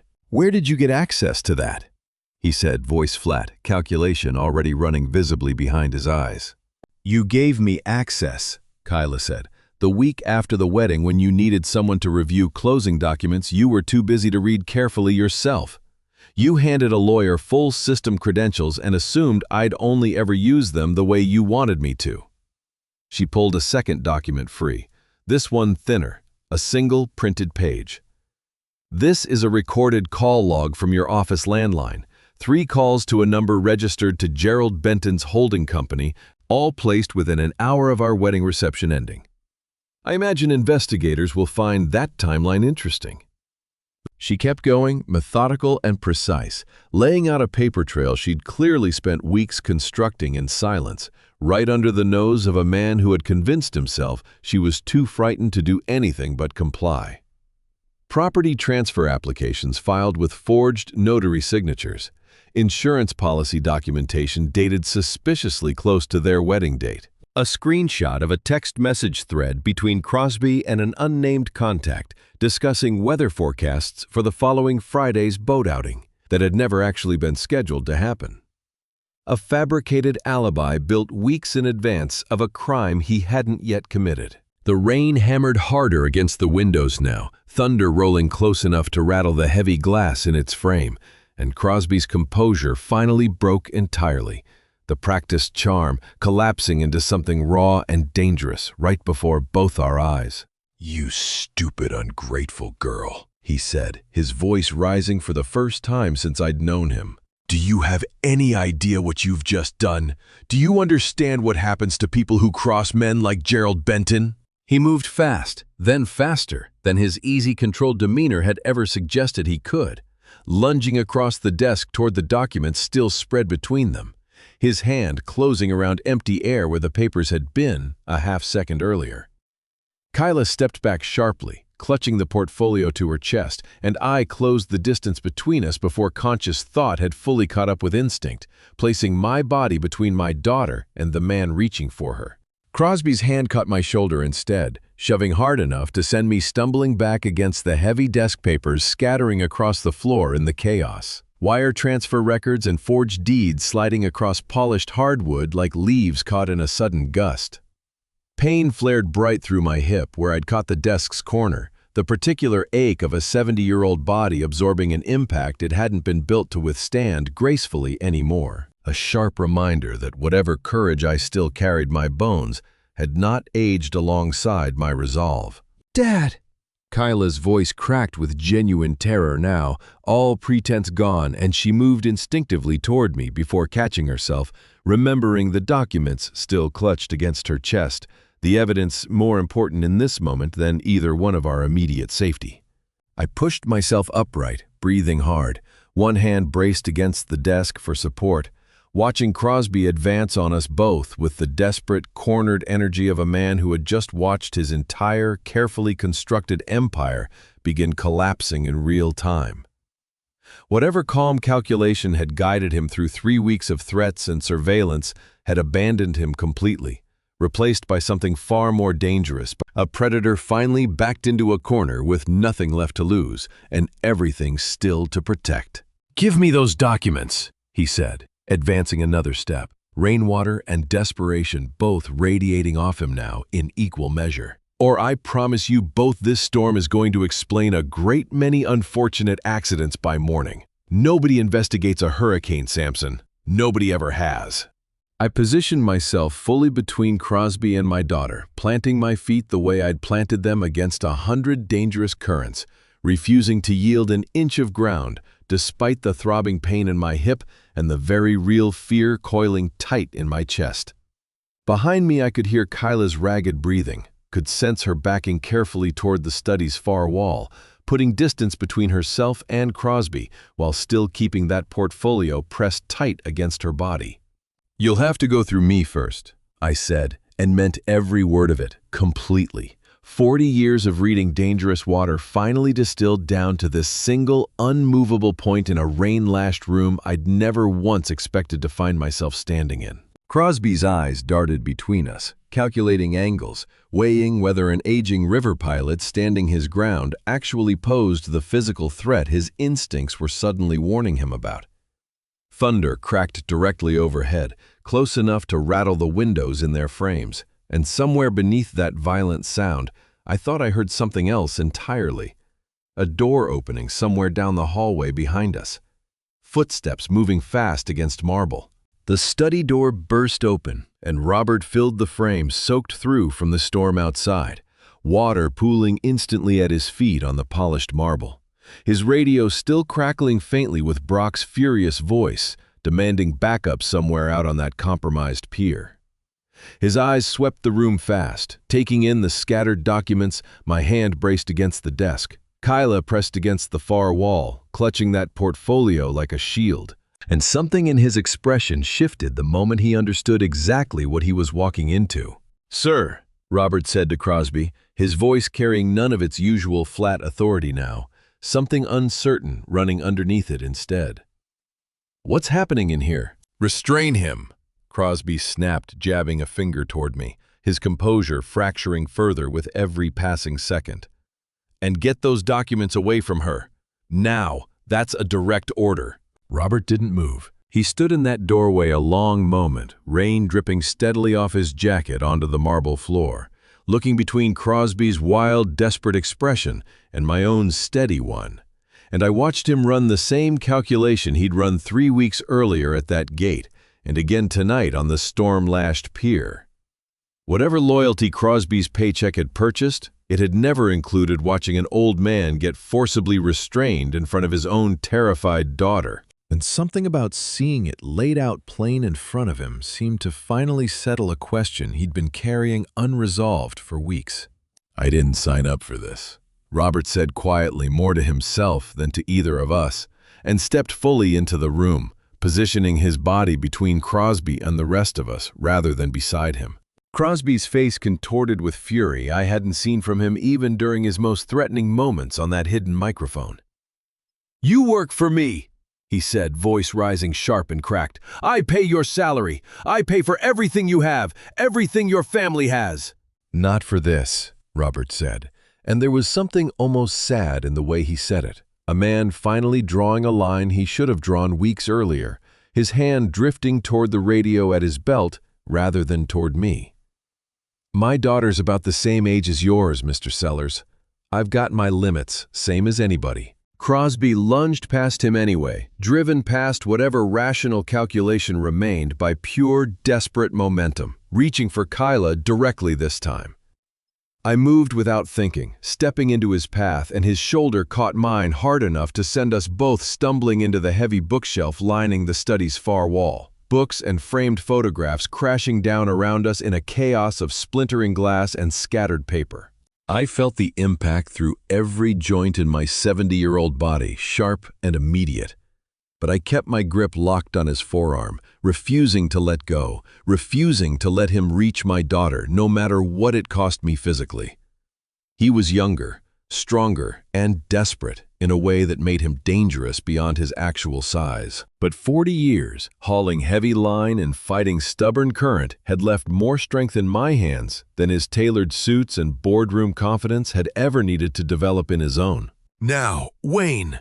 I gasped into the small earpiece still tucked beneath my collar, the prearranged signal we'd agreed on days earlier, the one word that meant everything had gone exactly as badly as we'd feared it might. Somewhere out on the storm-tossed marsh in the cramped cabin of his old trawler, I knew Wayne was already moving, keying the marine radio to the emergency channel, reading off coordinates and evidence file locations to a Coast Guard dispatcher who would have no reason yet to doubt the urgency in an old fisherman's voice.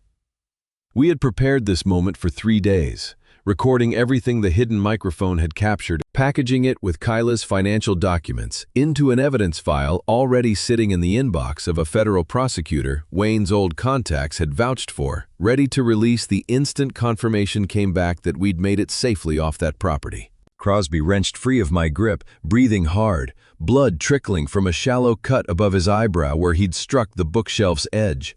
And for one suspended moment, the entire room went still. All four of us breathing hard in the wreckage of that scattered private office.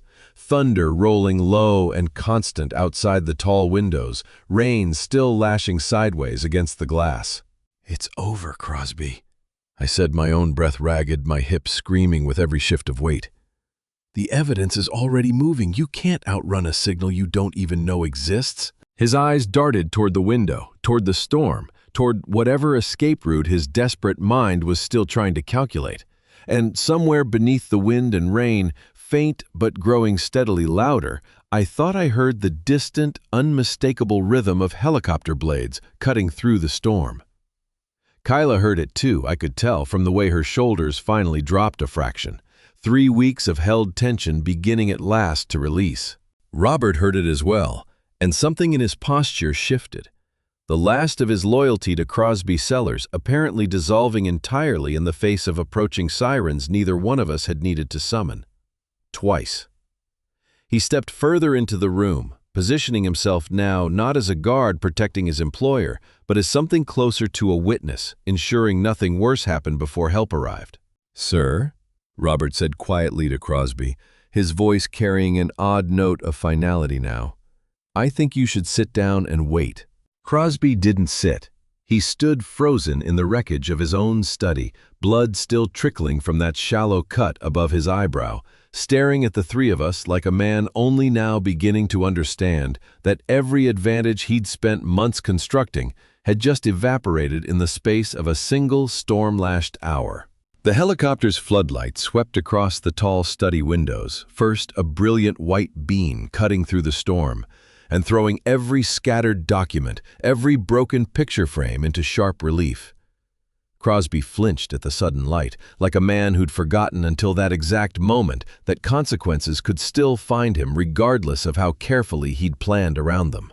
Boots pounded up the main staircase seconds later, and then the study door swung wide again this time, revealing 3 Coast Guard officers in tactical rain gear, weapons lowered but ready, moving with the practiced efficiency of men who'd received a detailed briefing during the short flight in.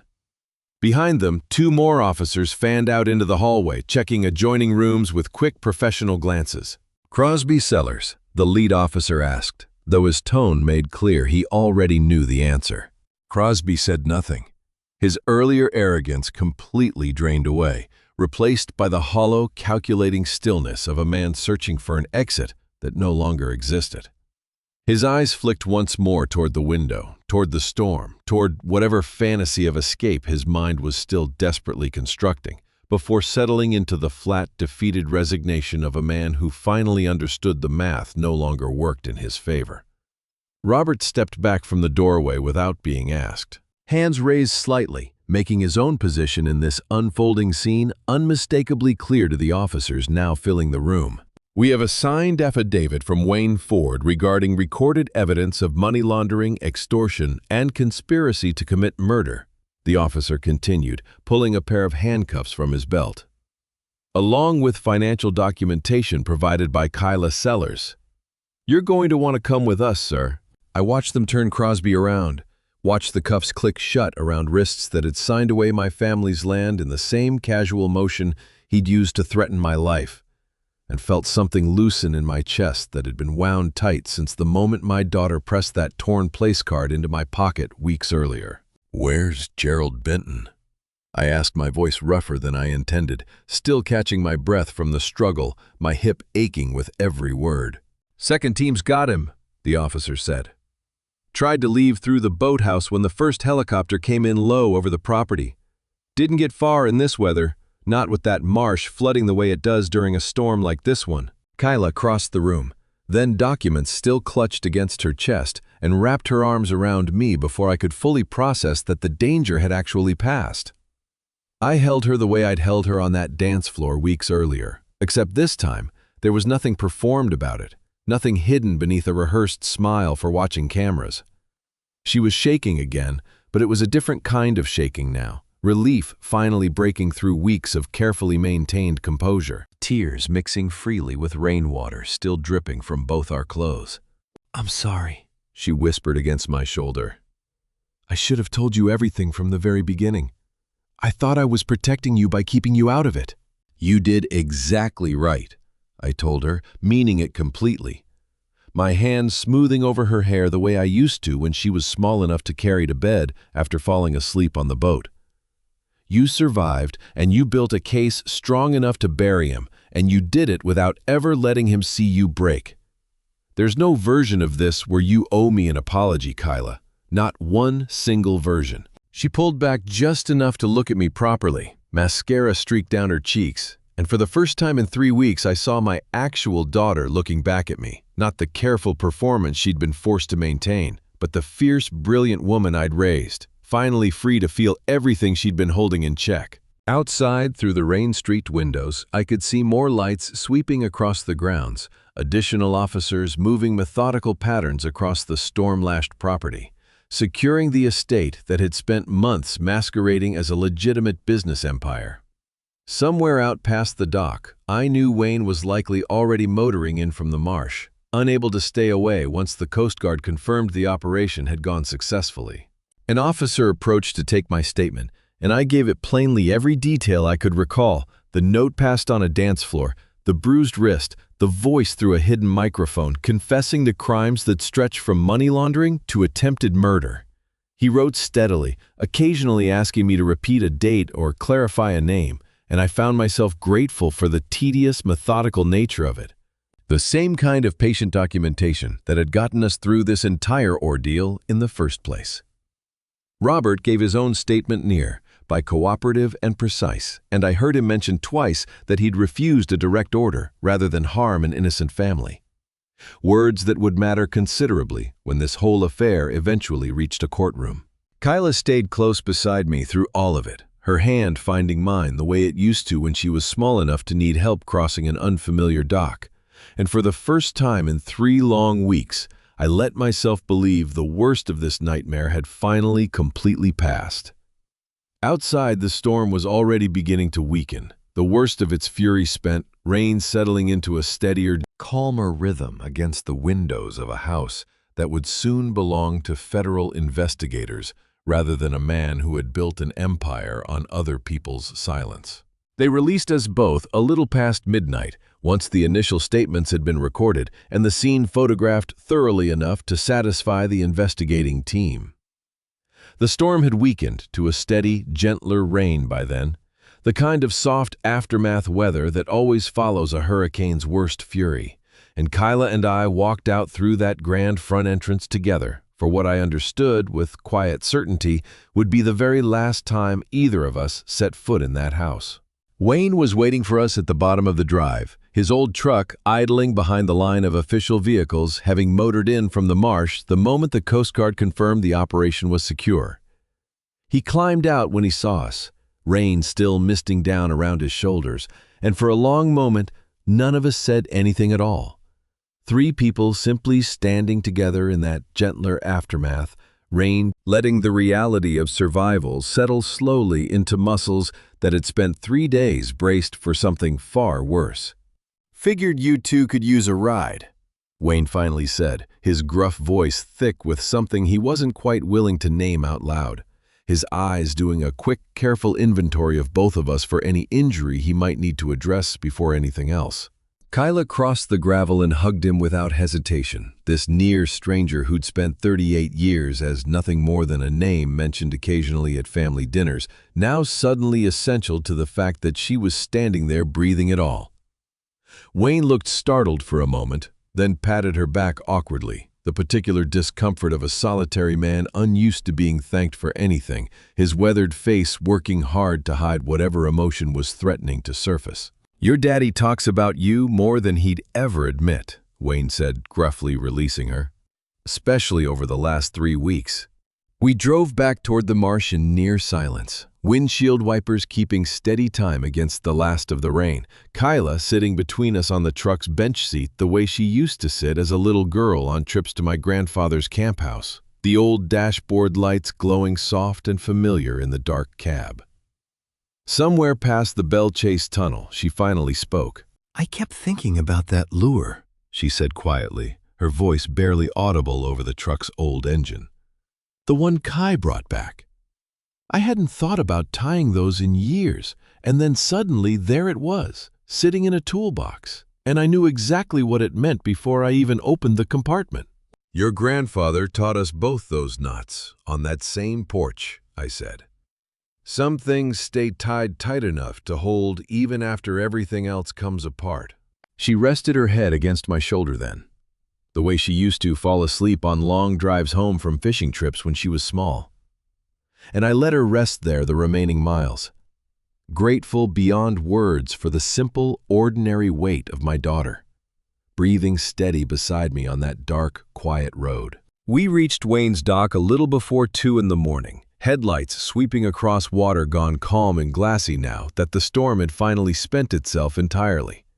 He offered his cabin for the night without being asked, and neither of us had the strength left to refuse a warm, dry place to finally stop moving. I sat on the edge of his narrow guest bunk a long while after K.i.l.l. had finally drifted off in the room next door, listening to the last of the storm settle into ordinary rain against the roof, turning the events of the past 3 weeks over slowly in my mind, the way a man turns over a fish he's not quite sure is worth keeping. I thought about Kai and the debt between us that would take considerably longer than one act of redemption to fully settle. Though it was, I decided, an honest start. He had betrayed us out of desperation rather than malice, and there was a difference, even if that difference didn't erase the damage entirely. I resolved to call him in the morning to begin whatever slow, careful process might eventually rebuild something worth calling family again. I thought about Robert standing his ground in a doorway when it would have been far easier not to, choosing conscience over a paycheck in the one moment it actually mattered. Men rarely get a single clean chance to prove who they truly are beneath their uniform, and he had used his without hesitation once it finally arrived. I thought about Alana and how badly I wish she could have been there to see our daughter stand up in that study, with her chin-held high documents clutched against her chest like armor she'd forged entirely herself.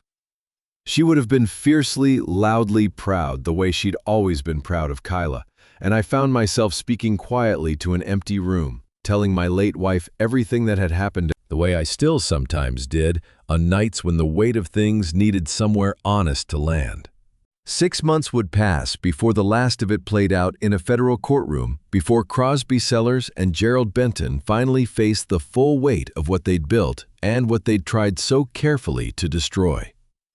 But that first quiet night in Wayne's cabin, listening to rain finally taper into an ordinary Louisiana evening, I slept more soundly than I had in weeks, my daughter safe under the same roof, the current finally, blessedly, running calm again beneath us both. 6 months is a strange stretch of time to sit inside long enough for a wound to scar over, but not nearly long enough to forget the exact shape of the injury underneath.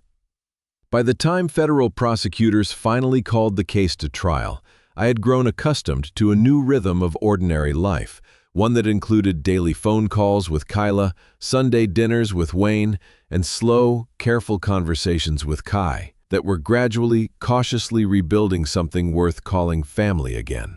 He had come by the house twice with fresh redfish from his boat, and neither of us had mentioned the shop or the envelope of cash either time, content instead to let the silence between us slowly fill back in with ordinary things. The federal courthouse sat downtown, all marble columns and high ceilings, a building designed to remind every man who entered it exactly how small his individual troubles looked against the machinery of actual justice.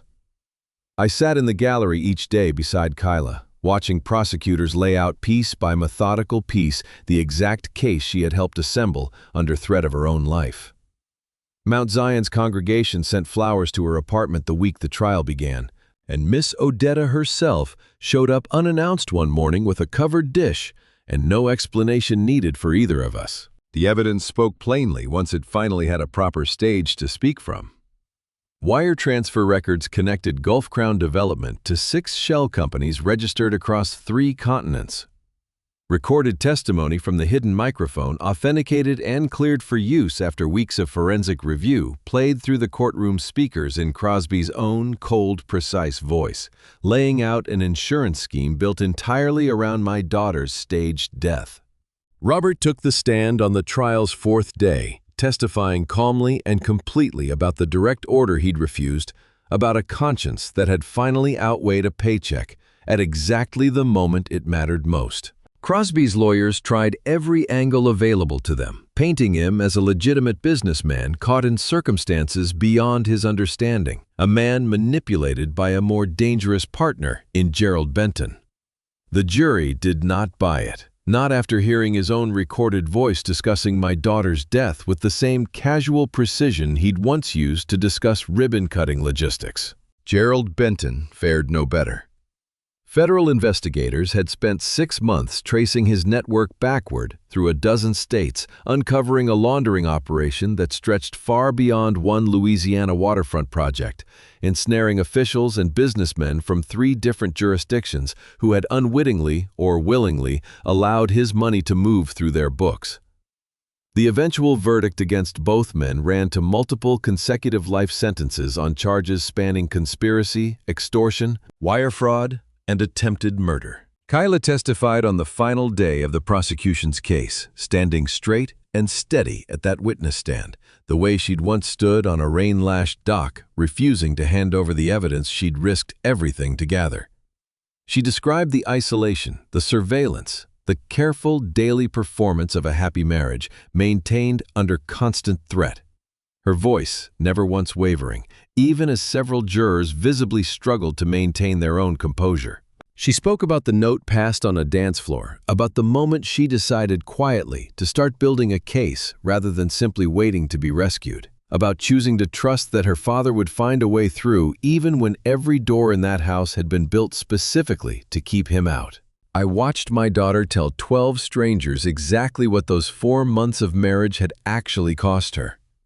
Watched her do it without a single tremor in her voice, and felt something settle permanently into place in my chest.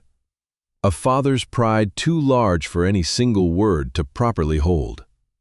When the defense attorney attempted weakly to suggest she'd exaggerated her fear for sympathy, K.i.l.l simply looked him directly in the eye and asked whether he'd ever had a husband discuss his own murder plot through a wall while he believed himself unheard. The courtroom went entirely silent after that. The attorney had no further questions. When the verdict finally came down weeks later, I was standing beside her on the courthouse steps, autumn sunlight breaking through gulf clouds for the first time in what felt like a very long season. Reporters shouted questions neither of us particularly wanted to answer, cameras flashing in a pale echo of the wedding photographers who had once documented Crosby's carefully constructed performance. K.i.l.l simply took my arm, and we walked together down those marble steps toward the truck Wayne had waiting at the curb, leaving the whole machinery of federal justice behind us to finish grinding its slow, necessary work. The land itself, our 40 acres of marsh and cypress, remained exactly where it had always been. Deed secure, Eastern Channel, undeveloped, the Gulf Crown project permanently dissolved, along with every asset Crosby Sellers had ever managed to accumulate. My grandfather's camp house still stood on that same patch of ground, silver cypress boards weathering another season, waiting patiently, the way good land always does for whoever comes next to tend it properly. K.i.l.l asked me on the drive home that afternoon whether I thought Alana would have been proud of how everything had finally turned out. I told her the truth, that her mother would have been prouder of the woman standing in front of me than of anything I myself had managed to do these past 6 months. K.i.l.l cried a little at that, quiet, healing tears entirely different from the frightened ones she'd carried through most of that terrible summer, and I let her cry the rest of the way home without saying another word. Content simply to drive, to be present, to let my daughter feel whatever she needed to feel in the safety of a truck cab heading toward familiar water. 3 weeks after the verdict, K.i.l.l called to say she was filing a separate civil suit, one that had nothing to do with the criminal case and everything to do with formally, permanently severing every legal tie Crosby Sellers had ever managed to attach to our family's name. She asked if she could use my kitchen table to spread out the paperwork, said something about the light being better out at my place, though we both understood she really meant something closer to wanting her father nearby while she did it, even if she no longer needed him to do the actual work. I set coffee out for her that Saturday morning and watched her arrange folders across the same worn table where she'd once done homework as a girl, her law degree finally serving the exact purpose she'd always intended it for, protecting the people and places she loved most. The kitchen smelled of chicory coffee and the biscuits I'd baked that morning out of nervous habit more than actual hunger, and outside the window the marsh grass swayed gentle and green in a breeze that carried none of the violence of that terrible storm 6 months earlier. "You want me to look anything over?" I asked, settling into the chair across from her. Old habits of protection not disappearing overnight simply because the danger finally had. K.i.l.l looked up from her documents and smiled, a real one this time, nothing performed or careful about it. The kind of smile I hadn't seen cross her face since long before that wedding day. "I've got this one, Dad." I sat with that a moment, feeling the old instinct rise in my chest. The same one that had once sent me crawling through a decommissioned drain pipe rather than trust anyone else with her safety. Every fiber of that instinct wanted to reach across the table, wanted to check her work the way I used to check the rigging on her first sailboat before letting her take it out alone. But I had learned something these past 6 months that 40 years of reading dangerous water had somehow never fully taught me. Sometimes the most protective thing a father can do is simply trust the vessel he built and let it sail without his hand on the wheel. "I know you do," I said instead, and meant it completely. I got up and refilled her coffee instead, and moved out onto the porch to give her the space to work, watching through the screen door as she signed page after page with the same steady hand that had once slipped a desperate note into my jacket pocket on the happiest, most terrifying night of her life. The afternoon sun caught her profile through the window, and for just a moment I saw her mother's exact expression looking back at me. That same fierce, focused determination Alana had carried into every difficult thing she'd ever done, whether raising a headstrong daughter or standing her ground in any argument she believed herself right about. Wayne's old compass sat on my porch railing now, glued back together as best either of us could manage, the needle no longer quite true, but the brass casing still solid enough to hold. I picked it up and turned it slowly in my hands, thinking about every wrong direction it had ever pointed me during this whole ordeal, and every right one too. and understood finally that navigation was never really about having a perfect instrument. It was about trusting yourself enough to keep moving forward, even when the needle wavered, even when the person you loved most needed to find her own true course, without your hand steadying the compass for her. I thought back to that dance floor 6 months earlier, to a father certain that only his own vigilance could keep his daughter safe from a world full of hidden currents. That man had nearly drowned himself trying to control every variable, every threat, every possible danger circling his child. It had taken a hurricane, a betrayal, and a daughter far braver than he'd ever given her credit for to teach him the difference between protecting someone and simply refusing to let them grow. Through the window, K.i.l.l finished the last signature and sat back, exhaling long and slow, the particular sound of a woman setting down a weight she had carried alone for far longer than anyone should have to.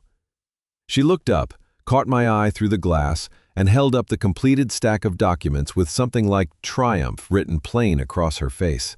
I raised my coffee mug to her in return, staying exactly where I was on that porch, letting my daughter have this moment entirely her own. She didn't need me to carry these papers into the courthouse for her. She didn't need me to review a single clause or double-check a single signature. She needed, I finally understood, only what I was giving her right now, a father close enough to celebrate with, far enough away to let the victory belong completely to her. The marsh stretched out beyond my porch railing, green and patient and utterly unbothered by anything that had happened on it these past 6 months. The same water I had spent 40 years learning to read finally settled back into its ordinary, unhurried rhythm. I set the broken compass back down on the railing, needle still slightly off true, and decided I rather liked it that way now. An honest reminder that even the best instruments occasionally need a steady hand and a little grace to keep pointing generally toward home. K.i.l.l came out onto the porch a few minutes later, documents tucked safely under one arm, and settled into the chair beside mine without a word. The two of us simply watching the afternoon light shift slowly across water that had at long last gone entirely calm. The marsh outside my window turns gold most mornings now. Calm water sliding past the old dock pilings without a single ripple to mark where a storm once tore clean through this place. K.i.l.l's boat, her own now, name freshly painted across the stern, rocks gentle at its mooring below the porch. My father's compass sits on the railing where I left it, needle still a few degrees off true, catching the very first light of day. I spent 40 years believing a father's whole job was to read every current before his child ever had to hold the wheel, absorb the storm, and never let her hands touch anything dangerous. I was wrong, though. It took a hurricane and a courtroom to finally teach me the difference. Protecting someone and controlling someone are not the same current at all, no matter how similar they can feel from the inside of a frightened father's chest.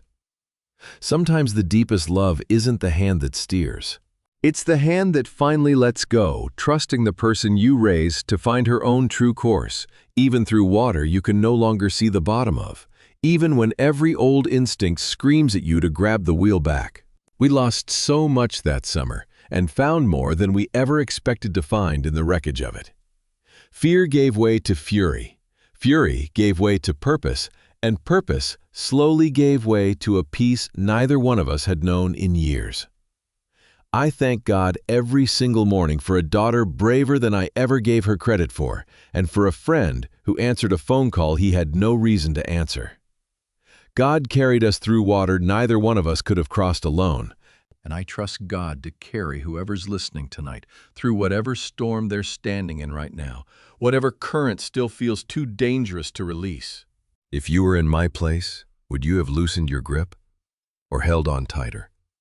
I would love to hear which one you'd have chosen and why down in the comments below, wherever in this world you're watching from tonight. If this story found its way into your heart, hit like, subscribe, and stay a while longer with us. There are more stories like this one waiting for you here, and I am grateful, truly, every single time you choose to listen.